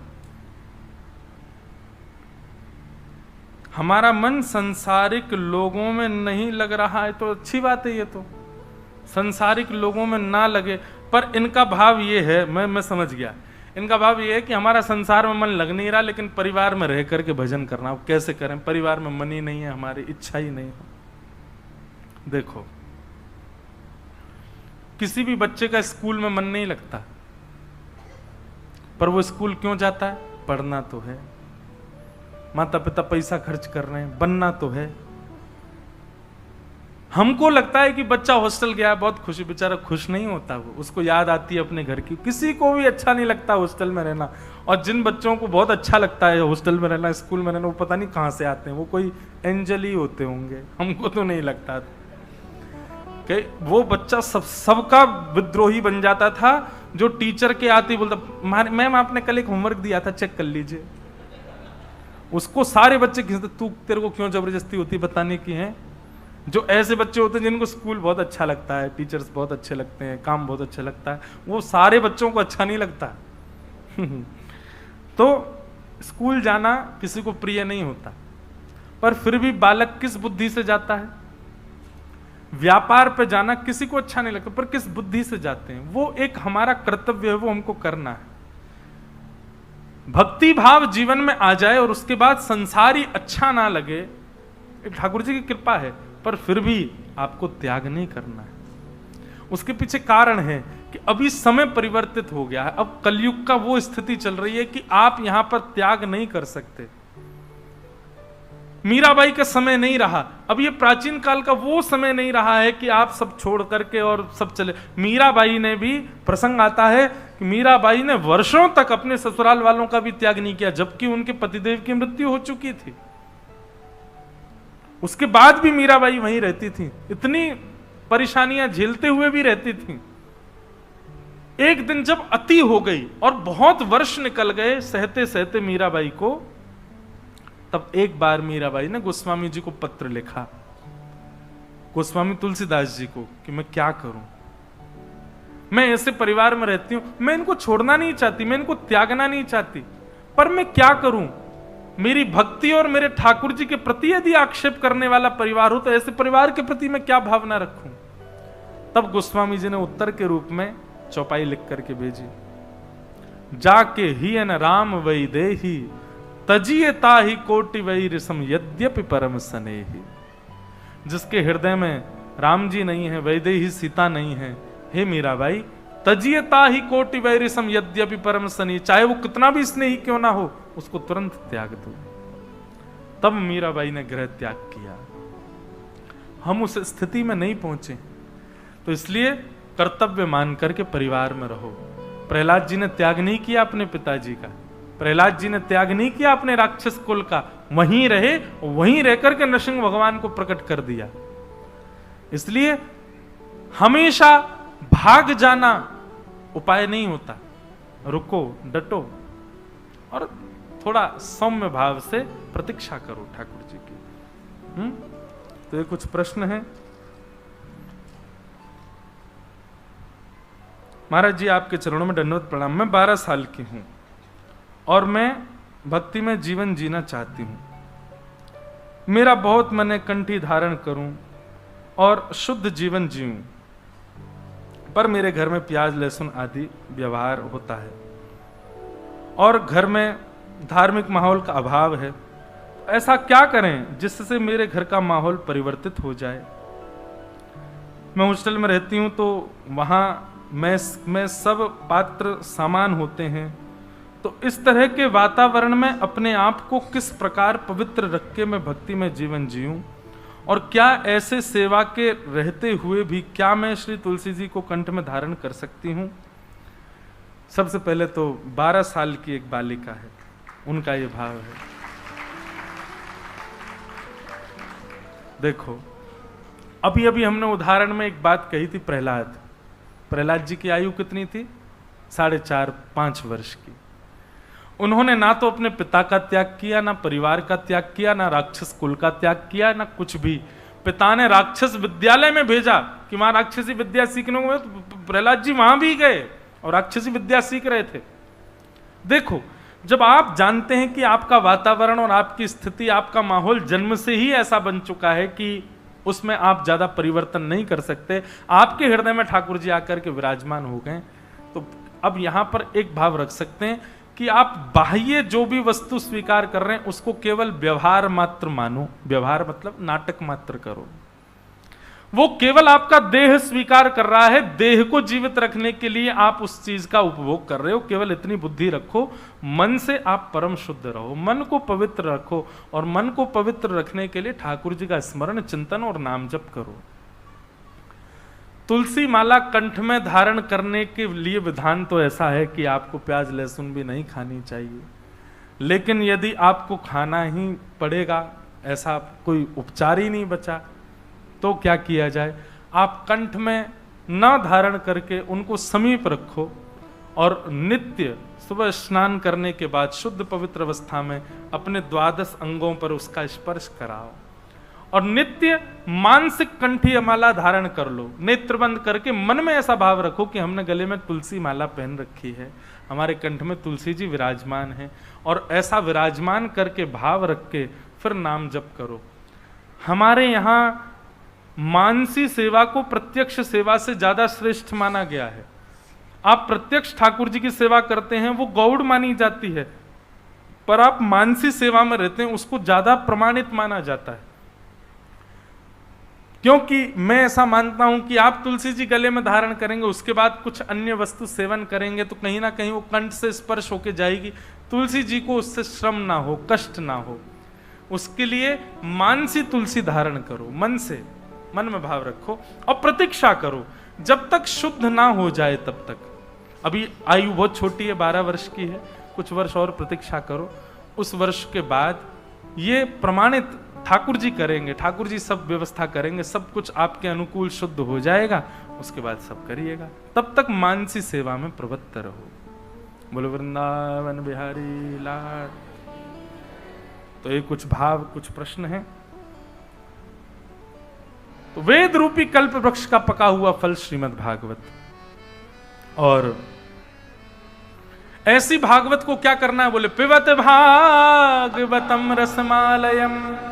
भागवत की कथा को पियो। पीने का अभिप्राय क्या है?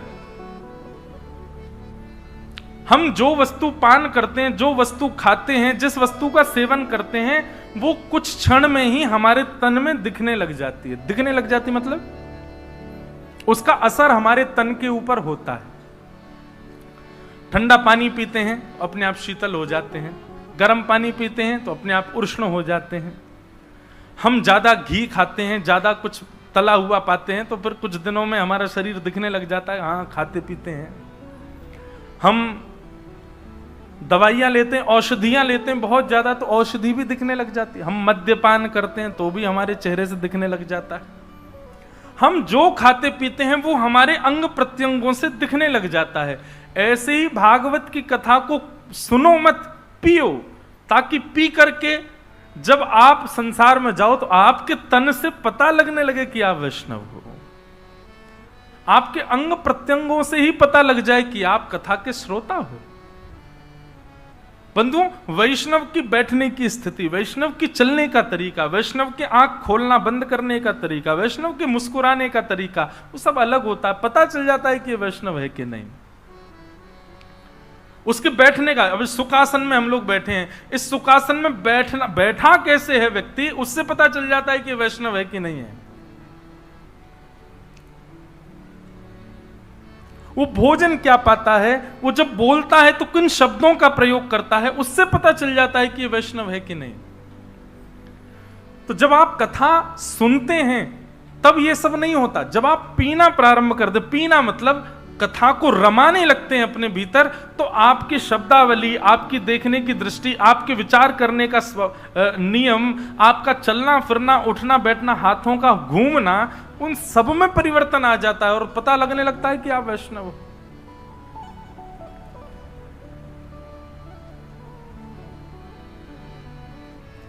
प्रणाम करने मात्र के आपके तरीके से पता चल जाता है कि आपने कथा सुनी है कि नहीं। कभी आप किस तरीके से प्रणाम कर रहे हो, और प्रणाम करते समय आपके हाथों की और कमर की आकृति कितनी झुक रही है, उससे पता चल जाता है कि आप वैष्णव हो कि नहीं हो।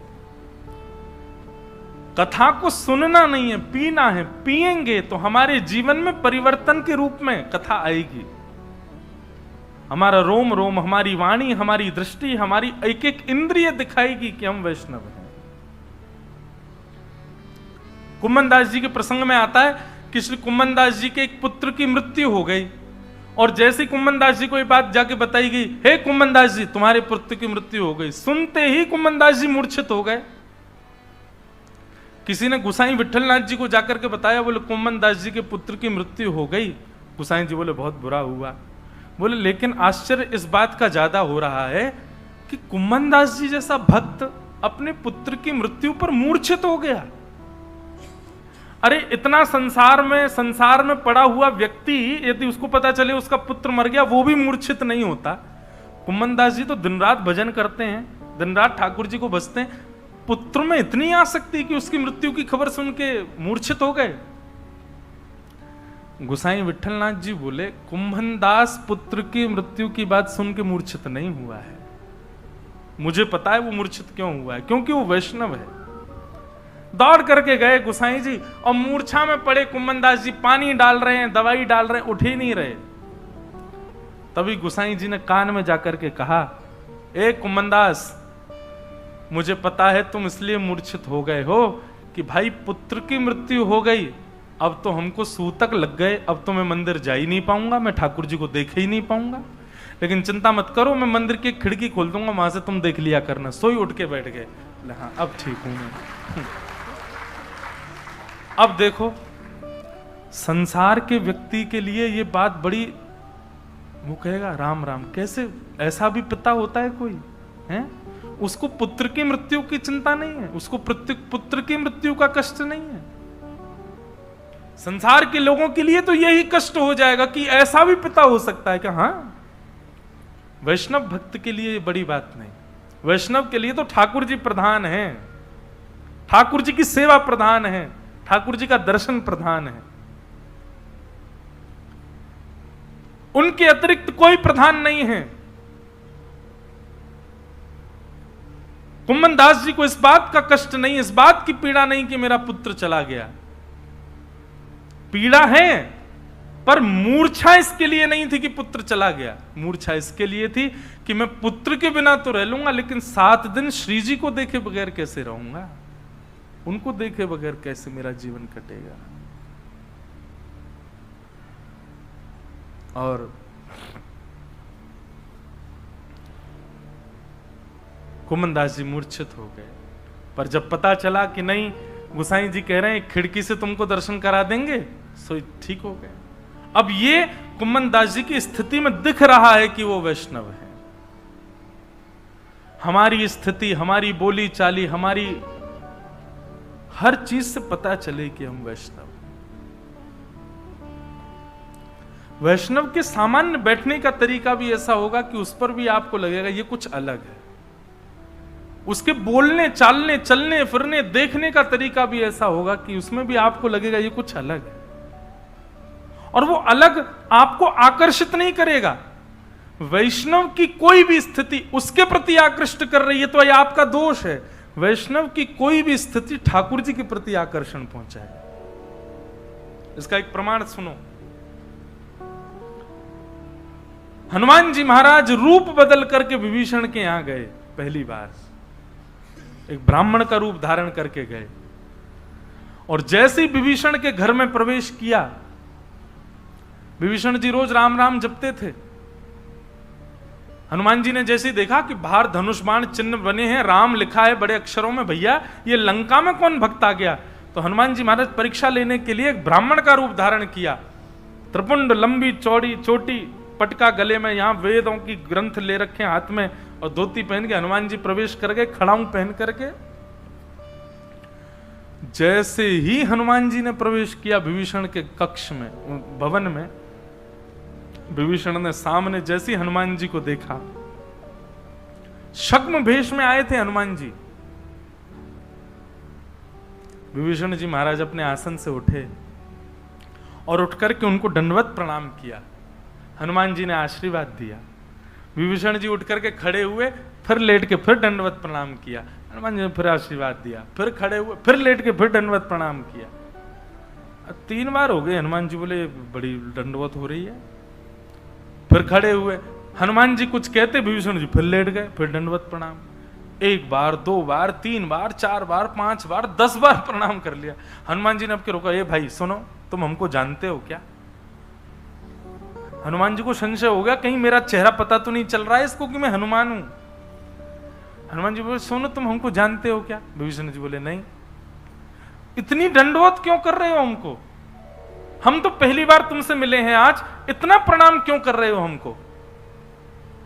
विभीषण जी के नेत्रों में पानी आ गया, अश्रु जल भर आए और हाथ जोड़ करके कहने लगे, मैं आपको जानता नहीं हूं, पर आप जब से मेरे सामने आए हो ना, वर्षों से मैं राम जी का भजन कर रहा हूं, इतने प्यारे मुझे राम जी कभी नहीं लगे, लेकिन जब से आप मुझे दिख रहे हो तब से राम जी मुझे इतने प्यारे लग रहे हैं, इतने प्रिय लग रहे हैं। मुझे राम जी के प्रति इतना प्रेम हो गया है मेरे चित्त में, निश्चित ही इस बात का प्रमाण है कि आप कोई सामान्य तो नहीं हो, क्योंकि आपकी उपस्थिति, आपका दर्शन मुझे राम जी के और समीप ले जा रहा है। ये वैष्णवता का लक्षण है। हमारे आचार विचार, बोली चाली, उठना बैठना, उन सब में जब भक्ति परिवर्तित दिखने लगती है ना, सामने वालों पर प्रभाव पड़ता है और वो ठाकुर जी के और समीप पहुंचते हैं उससे। इसलिए कथा सुननी नहीं है, कथा को पियो। कथा पान करेंगे तो हमारे आचारों में दिखने लगेगी, हमारे विचारों में दिखने लगेगी, हमारे व्यवहार में दिखने लगेगी, हमारी स्थिति में दिखने लगेगी। 7 दिन बाद दोबारा अपने दफ्तर जाओगे, अपने स्कूल जाओगे, कॉलेज जाओगे, अपने अपने काम पर जाओगे, तो आपके कार्यकर्ता गण, आपके जो कलीग्स हैं, आपके जो मित्र हैं, कहें भाई तू अब बदल गया है, कैसा, अब थोड़ा पहले से अच्छा हो गया है, पहले से और व्यवस्थित लग रहा है, पहले से और सुधरा हुआ सा लग रहा है। समझो कि ये कथा आपने पी है। पर जैसे आप परसों थे वैसे ही आप 9 तारीख के बाद भी हो। आपने कथा को सुना है, पिया नहीं है। पर यहां आज्ञा क्या है? पिबत भागवतम रसमालयम मुहुर्हो रसिका भुवि भावुका। भागवत की कथा को पियो। व्यास जी ने जो बातें कही, उन बातों को तुरंत अपने जीवन में उतारने का निश्चय कर लो। आप विश्वास मानिए, अन्य साधना आप ना भी कर पाओगे चलेगा, लेकिन कथा में जो आप सुनते हैं उसको तुरंत अपने जीवन में लागू करते हैं। आपके कल्याण की जिम्मेवारी ठाकुर जी ले लेते हैं। फिर क्यों? क्योंकि आप कथा में सुने गई बातों को अपने जीवन में लागू कर रहे हो। श्रीमद् भागवत के 11 स्कंद में, 10वें स्कंद में भगवान कहते हैं, अंजह पुंसाम विदुषाम बुद्धिम भागवतान हितान। मेरे बताए हुए भागवत मार्ग पर जब व्यक्ति चलने लग जाता है, उसका कभी पतन नहीं होता, और यदि कभी उसका पतन हुआ भी, कभी वो गिरा भी, तो मैं उसके सामने खड़ा हूंगा उसको उठाने के लिए। प्रसिद्ध प्रसंग आता है श्री बलराम दास जी महाराज का। जगन्नाथपुरी में श्री बलराम दास जी महाराज हुए। जगन्नाथ भगवान को रोज पद सुनाते थे, गाते थे, गाने में बड़े निपुण थे। उनको सेवा मिली हुई थी कि वो जगन्नाथ जी के सामने गाते थे। एक दिन उनकी गायकी से रीझ करके एक वैश्या नाचने लगी, और बलराम दास जी का ऐसा भाव हो गया कि अब तक तो जगन्नाथ जी को रिझाने के लिए गा रहे थे, पर अब उस वैश्या को देखा तो उसको रिझाने के लिए गाने लगे। पतन हो गया बलराम दास जी का। पर देखो ठाकुर जी कैसे रक्षा करते हैं। मैं कहा करता हूं, जीवन में एक बार भी यदि ठाकुर जी से अनन्य प्रेम हो गया हो, निश्चिंत हो जाना।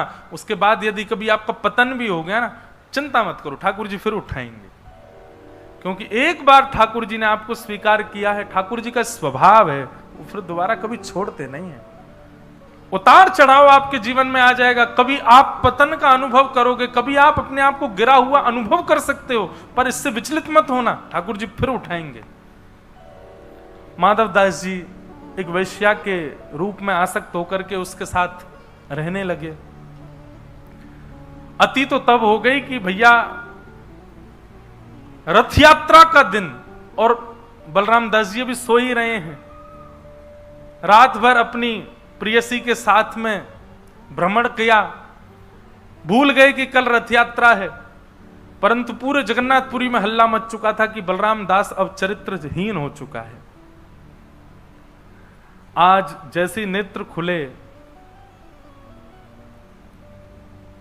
विजय घंट का नाद सुनाई दे रहा था, जो जगन्नाथ भगवान के सामने बजाते हैं विजय घंट, उसका नाद सुनाई दिया। और पंडा पुजारियों की जब हल्ला सुनाई दिए, वो सब जगन्नाथ जी को लेकर के आ रहे हैं रथ के लिए। जब पड़े पड़े ये स्वर सुना, तब बलराम दास जी ने नेत्र खोल करके अपने आप को देखा और अपनी स्थिति को देखा। मैं कहां पड़ा हूं, मैं क्या था, मैं कैसा था और ये मेरा क्या हाल हो गया। स्नान करके तुरंत दौड़े रथ की ओर। बोले मेरे पद गायन के बाद ही रथ यात्रा प्रारंभ होती है, आज भी वैसा ही होगा। परंतु आज पंडा पुजारियों ने उनको रथ पर चढ़ने ही नहीं दिया। सब पहचान चुके थे कि माधवदास वैश्यागमन करता है, अब इसको रथ में चढ़ने का भी अधिकार नहीं है। माधवदास जी महाराज रोने लगे। जगन्नाथ जी देखने तक नहीं दिए उनको किसी ने।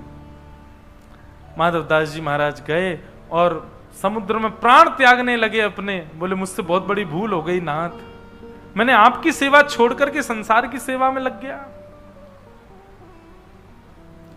तभी उनके मन में आया प्राण क्या त्यागूं, एक बार और प्रयास कर लूं, क्या पता जगन्नाथ जी स्वीकार कर लें। अब रथ यात्रा में तो मैं वहां नहीं जा पाऊंगा, तो वहीं बालूका का एक रथ बनाया, उसमें बालू के जगन्नाथ जी बैठा दिए और वहीं पद गायन करने लगे। और जैसे ही पद गायन जगन्नाथ बलराम दास जी ने किया, यहां रथ खींचने का समय आया। दोनों रथ खिंच गए, बलभद्र जी और सुभद्रा जी का, पर जगन्नाथ जी का रथ नहीं खींचा। खींचते रहे, वो आगे बढ़ा ही नहीं। सबने जाके प्रार्थना करी, बोले हे महाप्रभु आज आपका रथ नहीं बढ़ेगा क्या आगे। ठाकुर जी बोले क्योंकि मैं इस रथ में बैठा ही नहीं हूं तो ये रथ आगे कैसे बढ़ेगा। बोले रथ में नहीं बैठा हूं मतलब। बोले यहां केवल मेरा विग्रह बैठा है, मैं तो बलराम दास के रथ में बैठा हूं जो समुद्र किनारे उसने बनाया है, मैं तो वहीं बैठ करके अपनी रथ यात्रा स्वीकार कर रहा हूं। आज की मेरी रथ यात्रा तो वहां बलराम दास कर रहा है। मतलब विचार करेंगे आप, संपूर्ण पंडा समाज, पुजारी समाज और संपूर्ण जगन्नाथपुरी के लोगों ने बलराम दास का त्याग कर दिया, लेकिन महाप्रभु कितने दयालु। उसके इस गलत दूषित कर्म पर भी ठाकुर जी ने उसका नमे भक्त्या प्रणश्यति, गीता में भगवान कहते हैं एक बार जो मेरे को अपना लेता है उसके बाद उसका पतन हो भी रहा हो ना अर्जुन, तो मैं उसको गिरने नहीं देता, मैं उसको पकड़ लेता। बलराम दास का पतन नहीं होने दिया ठाकुर जी ने। इसलिए भैया एक बार भी यदि ठाकुर जी से आपको प्रेम हो गया हो, एक बार भी श्री कृष्ण के प्रति नेत्र सजल हो गए हों, निश्चिंत हो जाना संपूर्ण जीवन के लिए। अब ठाकुर जी ने स्वीकार कर लिया है, अब आपका पतन नहीं होगा, होगा भी तो चिंता मत करना, ठाकुर जी आपको संभालने आएंगे। पर इसकी चिंता बनी रहे चित्त में कि पतन वाला कार्य कुछ करना नहीं है हमको, यूं सुन आए कल ले ठाकुर जी बचा ही लेंगे, ऐसा नहीं, जानबूझ करके नहीं। तो ऐसे भाव हैं। पिबत भागवतम रसमालयम, भागवत की कथा को पियो। कब तक पियो, बोले मुहुर हो रसिका भुवि भावुका, पीते रहो पीते रहो पीते रहो जीवन पर्यंत। बंधुओं अपनी कोई भी सेवा का आप लोग त्याग कर देना, पर कभी कथा सुनने का त्याग मत करना। हमारी कई एक बात मान लीजिए, आप हर दिन 20-25 और आधा घंटा, 20-25 मिनट आधा घंटा सत्संग को देना प्रारंभ कर दीजिए। नित्य सत्संग करो, नित्य श्रवण करो भगवत वार्ताओं को, इससे कल्याण होगा, कल्याण का मार्ग प्रशस्त होगा। इस प्रकार 3 श्लोकों में मंगलाचरण किया। सौनकादि ऋषियों ने 6 प्रश्न किए। इन्हीं 6 प्रश्नों में आगामी 6 दिन की कथा चलेगी। सूत जी महाराज ने प्रश्न सुनकर के सबसे पहले अपने गुरु को वंदन किया कि यम प्रव्रजन्तमनुपेतमपेत कृत्यम द्वैपायनो विरह कातर आजुहाव पुत्रेति तन्मयतया तर्वोऽभिनेदु तम सर्वभूत हृदय मुनिमानतोऽस्मि। बोलो सद्गुरुदेव भगवान की जय। श्री सुखदेव जी महाराज की जय। सूत जी ने अपने गुरु को वंदन किया और वंदन करने के बाद उत्तर देना प्रारंभ कर रहे हैं। एक उत्तर हम सुन लेते हैं, उसके बाद हम सप्तनिधि का पद गाएंगे और कथा को विश्राम देंगे। सवै पुंसां परो धर्मो यतो भक्ते अदोक्षजे अहैतुक्य प्रतिहता ययात्मा संप्रसीदति। बंधुओं, मेरा आपका हम सबका परम धर्म क्या है? हमारा धर्म क्या है? पहले तो धर्म बताओ। हमारा धर्म क्या है? व्यापार करना, 3 समय की रोटी प्रेम से खा सकें उसके लिए कर्म करना, अपने परिवार का पालन पोषण करना, अपने पिता का नाम यश बढ़ाना, ये सब धर्म के अंतर्गत आता है। परोपकार करना, दूसरों की सहायता करना। परंतु यहां पर कहा गया हमारा परम धर्म क्या है?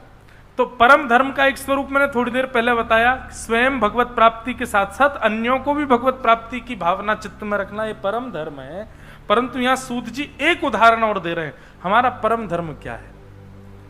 तो कहते हैं सवै पुंसां परो धर्मो यतो भक्तिर अदोक्षजे।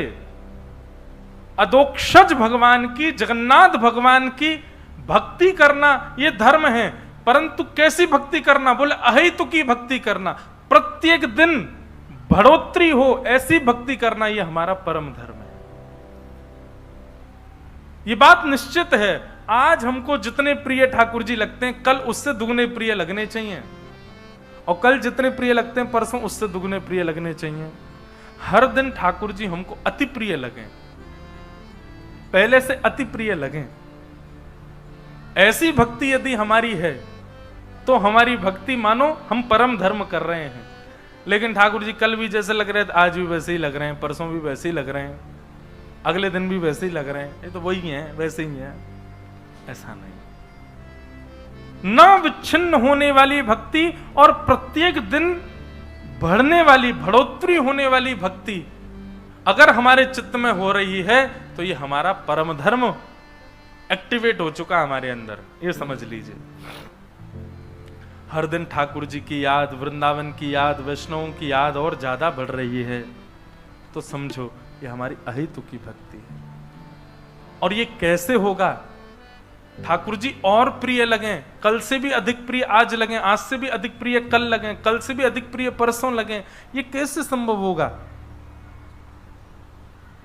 वैष्णवों की कृपा, बिना महत पाद रजोभिषेकम।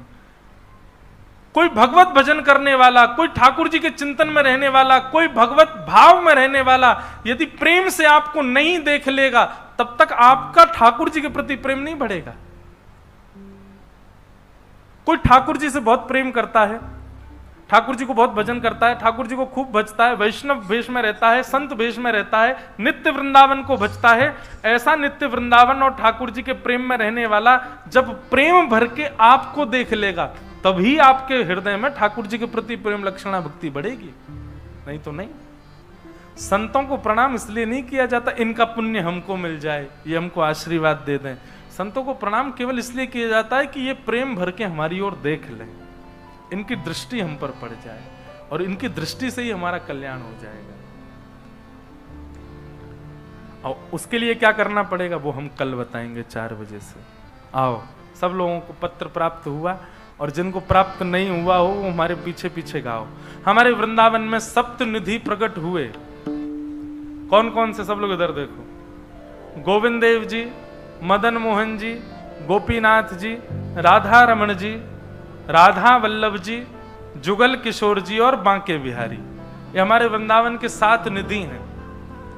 कई लोग कहते हैं, बोले महाराज जी वृंदावन में 7 देवालय भी तो हैं। सप्त देवालय गौड़िया वैष्णव संप्रदाय के 7 ठाकुर हैं, परंतु सप्त निधियों में गौड़िया भी हैं, हरिवंशी भी हैं, हरिदासी भी हैं और हरिव्यासी भी हैं। ऐसे ये सप्त निधि हैं। इन सातों निधियों को हम प्रणाम करते हैं। इस पद की रचना श्री गिरधर लाल जी ने कृपा करके करवाई है। 7 निधियों को प्रणाम करेंगे और फिर 8वें भाव में 8वें अंतरे में हम श्री गिरधर लाल जी को प्रणाम करेंगे। लाल जी के मिलने का समय 11 से 12 है। सुबह दर्शन देते हैं, जहां हम निवास कर रहे हैं वहां पर आप लोग दर्शन करने पधारो। आओ इन 7 निधियों को प्रणाम करते हैं। इस पद में 7 निधियों के नाम और 7 निधियों को किन आचार्यों ने प्रकट किया उन आचार्यों के भी नाम हैं। सब लोग मेरे साथ कहो। श्यामा हृदय कमल सो प्रगट्यो, श्यामा हृदय कमल सो प्रगट्यो, श्री राधा हृदय कमल सो प्रगट्यो, राधा हृदय कमल सो प्रगट्यो, और श्याम हृदय वृंदावन प्यारो वृंदावन प्यारो वृंदावन, हे श्री वृंदावन मेरो वृंदावन, वृंदावन प्यारो वृंदावन, श्यामा हृदय कमल सो प्रगट्यो, श्यामा हृदय कमल सो प्रगट्यो, और श्याम हृदय वृंदावन प्यारो वृंदावन, वृंदावन प्यारो वृंदावन, हे श्री वृंदावन मेरो वृंदावन, वृंदावन मेरो वृंदावन, सब सुख सागर रूप उजागर रहे वृंदावन धाम,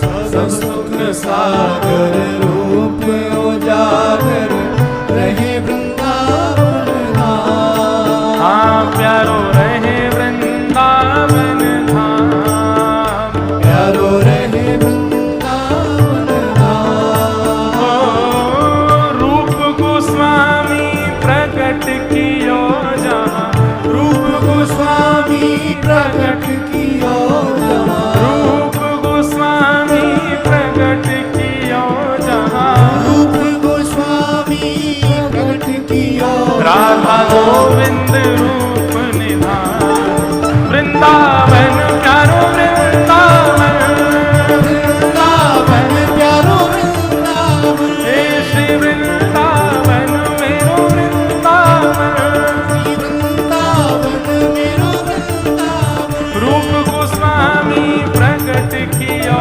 जहाँ, रूप गोस्वामी प्रकट कियो राधा गोविंद रूप निधान, वृंदावन मेरो वृंदावन, वृंदावन मेरो वृंदावन, हे श्री वृंदावन प्यारो वृंदावन, वृंदावन प्यारो वृंदावन। श्री राधा गोविंद लाल की। प्रथम ठाकुर जी जो कि अब जयपुर में विराजमान है, अब दूसरे ठाकुर जी। हे बिहरत निस दिन कुंज गलन में, ब्रज जन मन सुख धाम, विहरत निष्दिन कुंज गलन में, ब्रज जन मन सुख धाम, हाँ प्यारो ब्रज जन मन सुख धाम, प्यारो ब्रज जन मन सुख धाम, हे मदन मोहन को रूप निरख के, मदन मोहन को रूप ने रख के, श्री मदन मोहन को रूप निरख के, मदन मोहन को रूप ने रख के, सनातन बलि बलि जाए, वृंदावन प्यारो वृंदावन, वृंदावन प्यारो वृंदावन, हे श्री वृंदावन मेरो वृंदावन, वृंदावन मेरो वृंदावन, मदन मोहन को रूप निरख के, मदन मोहन को रूप ने रख के, सनातन बलि बलि जाए, वृंदावन मेरो वृंदावन, वृंदावन मेरो वृंदावन, हे श्री वृंदावन प्यारो वृंदावन, वृंदावन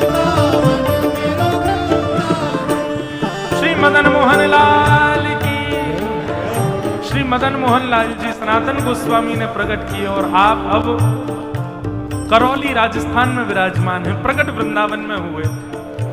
तीसरे ठाकुर गोपी ग्वाल सब ही धारे प्यारो गोपीनाथ, गोपी ग्वाल सब ही और धारे प्यारो गोपीनाथ, हे प्यारो प्यारो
गोपीनाथ जी भी जयपुर में विराजमान हैं और मधु पंडित के द्वारा प्रकट किए गए। अब चौथे ठाकुर जी हमारे सब जानते हैं, श्री गोपाल भट्ट जो की हृदय वेदना प्रगट्यो शालिग्राम, गोपाल भट्ट जो की हृदय वेदना प्रगट्यो शालिग्राम, हाँ प्यारो प्रगट्यो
पांचवें ठाकुर हमारे वृंदावन के आतुर वे हरिवंश पुकारो श्री राधा राधा नाम, आतुर वे हरिवंश पुकारो श्री राधा राधा नाम, हे आतुर हित हरिवंश पुकारो श्री राधा राधा आतुर हित हरिवंश पुकारो श्री राधा राधा नाम, हे प्यारो राधा राधा नाम, प्यारो राधा राधा नाम, ओ बड़ो प्यारो राधा नाम, ओ बड़ो प्यारो राधा नाम, सघन कुंज यमुना तट आयो, सघन कुंज यमुना तट आयो, मदन टेर वृंदावन आयो, मदन टेर वृंदावन ओ प्यारो राधा वल्लभ लाल, वृंदावन प्यारो वृंदावन, वृंदावन प्यारो वृंदावन, हे श्री वृंदावन मेरो वृंदावन, वृंदावन मेरो वृंदावन, मदन टेर वृंदावन आयो, मदन टेर वृंदावन आयो, हे सघन कुंज यमुना तट आयो, सघन कुंज यमुना तट आयो, ओ प्यारो राधा वल्लभ लाल, वृंदावन मेरो वृंदावन, वृंदावन मेरो वृंदावन, हे श्री वृंदावन मेरो वृंदावन, वृंदावन मेरो वृंदावन, जुगल किशोर को लाड़ लड़ायो, नवल कुंज ही मान, युगल किशोर को लाड़ लड़ायो, नवल कुंज ही मान, हाँ प्यारे नवल कुंज ही मान, प्यारो नवल कुंज ही मान, हे कुंजन कुंजन की रज धारे, कुंजन कुंजन की रजधार, हे कुंजन कुंजन की रज धारे, कुंजन की रजधार, हरि व्यास युगल यशगार, वृंदावन प्यारो वृंदावन, वृंदावन प्यारो वृंदावन, हे श्री वृंदावन प्यारो वृंदावन, प्यारो वृंदावन, कुंजन कुंजन की रज धारे, कुंजन कुंजन की रजधार, हरि व्यास युगल यशगार, वृंदावन प्यारो वृंदावन, प्यारो वृंदावन, हे श्री वृंदावन मेरो वृंदावन। विराज जाओ, वृंदावन मेरो वृंदावन, आप मैया को विराजमान करो, जल पिलाओ। अब हमारे वृंदावन के सातवें ठाकुर, सबसे प्यारे ठाकुर श्री वृंदावन बिहारी लाल, कोई बात नहीं, कोई बात नहीं करो। हे भुवन चतुर्दश की सुंदरता, निधिवन करत बिहार, भुवन चतुर्दश की सुंदरता, निधिवन करत बिहार, हे भुवन चतुर्दश की सुंदरता, निधिवन करत बिहार, भुवन चतुर्दश की सुंदरता, निधिवन करत बिहार, कौन? श्यामा प्यारी कुंज बिहारी, श्यामा प्यारी कुंज बिहारी, श्यामा प्यारी बांके बिहारी, श्यामा श्यामा प्यारी पूजा उठा के, और जय जय श्री हरिदास, वृंदावन मेरो वृंदावन, वृंदावन मेरो वृंदावन, हे श्री वृंदावन प्यारो वृंदावन, वृंदावन प्यारो वृंदावन, श्यामा प्यारी बांके बिहारी, श्यामा प्यारी बाके बिहार, और जय जय श्री हरिदास, वृंदावन मेरो वृंदावन, वृंदावन मेरो वृंदावन, हे श्री वृंदावन मेरो वृंदावन, वृंदावन मेरो वृंदावन, बलभद्र और सुभद्रा संग विराजे जग के नाथ, बलभद्र और सुभद्रा सस विराजत के नाथ, ये जब जगन्नाथपुरी में कथा हुई तो वहां की एक पंक्ति हमने जोड़ी, हे बलभद्र और सुभद्रा संग विराजे जग के नाथ, बलभद्र और सुभद्रा सस विराजत जग के नाथ, हे रथ रथ आरूढ़ भये नंद नंदन, रथ आरूढ़ भये नंद नंदन, रथ आरूढ़ भये नंद नंदन, रथ आरूढ़ भये नंद नंदन, कहलाए जगत के नाथ वृंदावन प्यारो वृंदावन,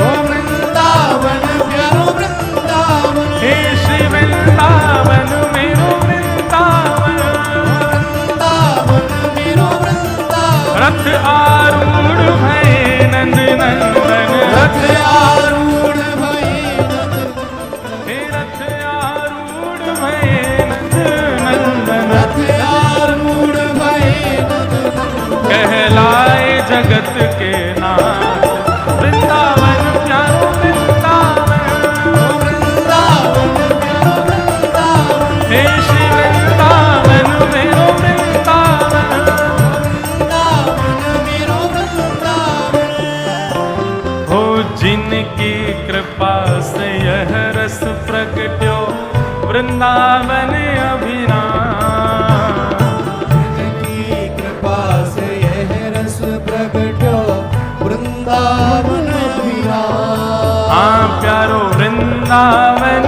अभिराम, प्यारो वृंदावन अभिराम, हे सप्त निधिन को ही उजियारो, सप्तनिधिन को ही उजियारो, हम सबको प्राणन ते प्यारो, हम सबको प्राणन ते प्यारो, और यह आनंद करवावे और वारो, यह आनंद करवावे वारो, यहाँ हम सबको मिलवावे वारो, हम सबको भुजा उठा के गाओ, वारो, हमारो गिरधर लाल वृंदावन प्यारो वृंदावन, वृंदावन प्यारो वृंदावन, हे श्री वृंदावन मेरो वृंदावन, वृंदावन मेरो वृंदावन, यह आनंद करवावे वारो, यह आनंद करवावे वारो, और हम सबको मिलवावे वारो, हम सबको मिलवावे वारो, हमारो गिरधर लाल वृंदावन प्यारो वृंदावन, वृंदावन प्यारो वृंदावन, हे श्री वृंदावन मेरो वृंदावन, वृंदावन प्यारो वृंदावन, जय राधे राधे राधे राधे, परशु भानु दुलारी, राधे राधे, बरसाने वारी, राधे राधे, कीरत सुत प्यारी, राधे राधे, वृंदावन वारी, राधे राधे, कीरत सुत प्यारी, राधे राधे, हरिदास दुलारी, राधे राधे, हरिवंश प्यारी, जय राधे राधे, जय राधे राधे राधे,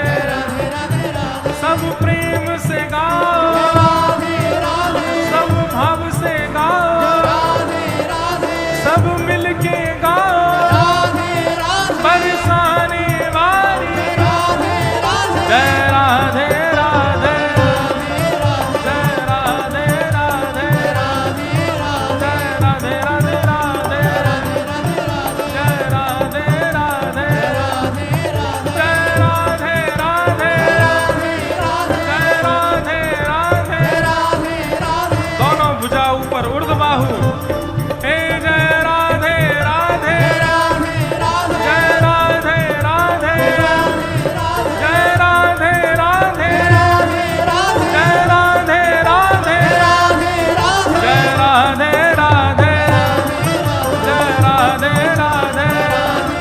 जय राधे राधे, जय राधे राधे राधे, जय जय श्री राम, जय जय श्री राम, जय जय श्री राम।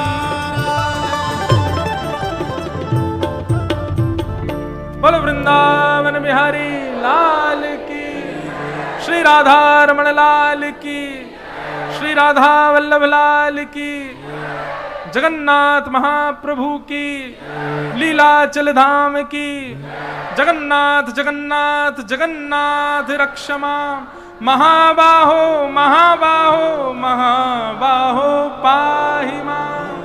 नमः पार्वती पतये हर हर महादेव। कल पुनः मिलेंगे आप सबसे 4 बजे। तब तक के लिए सबको बारंबार प्रणाम। जय श्री कृष्ण।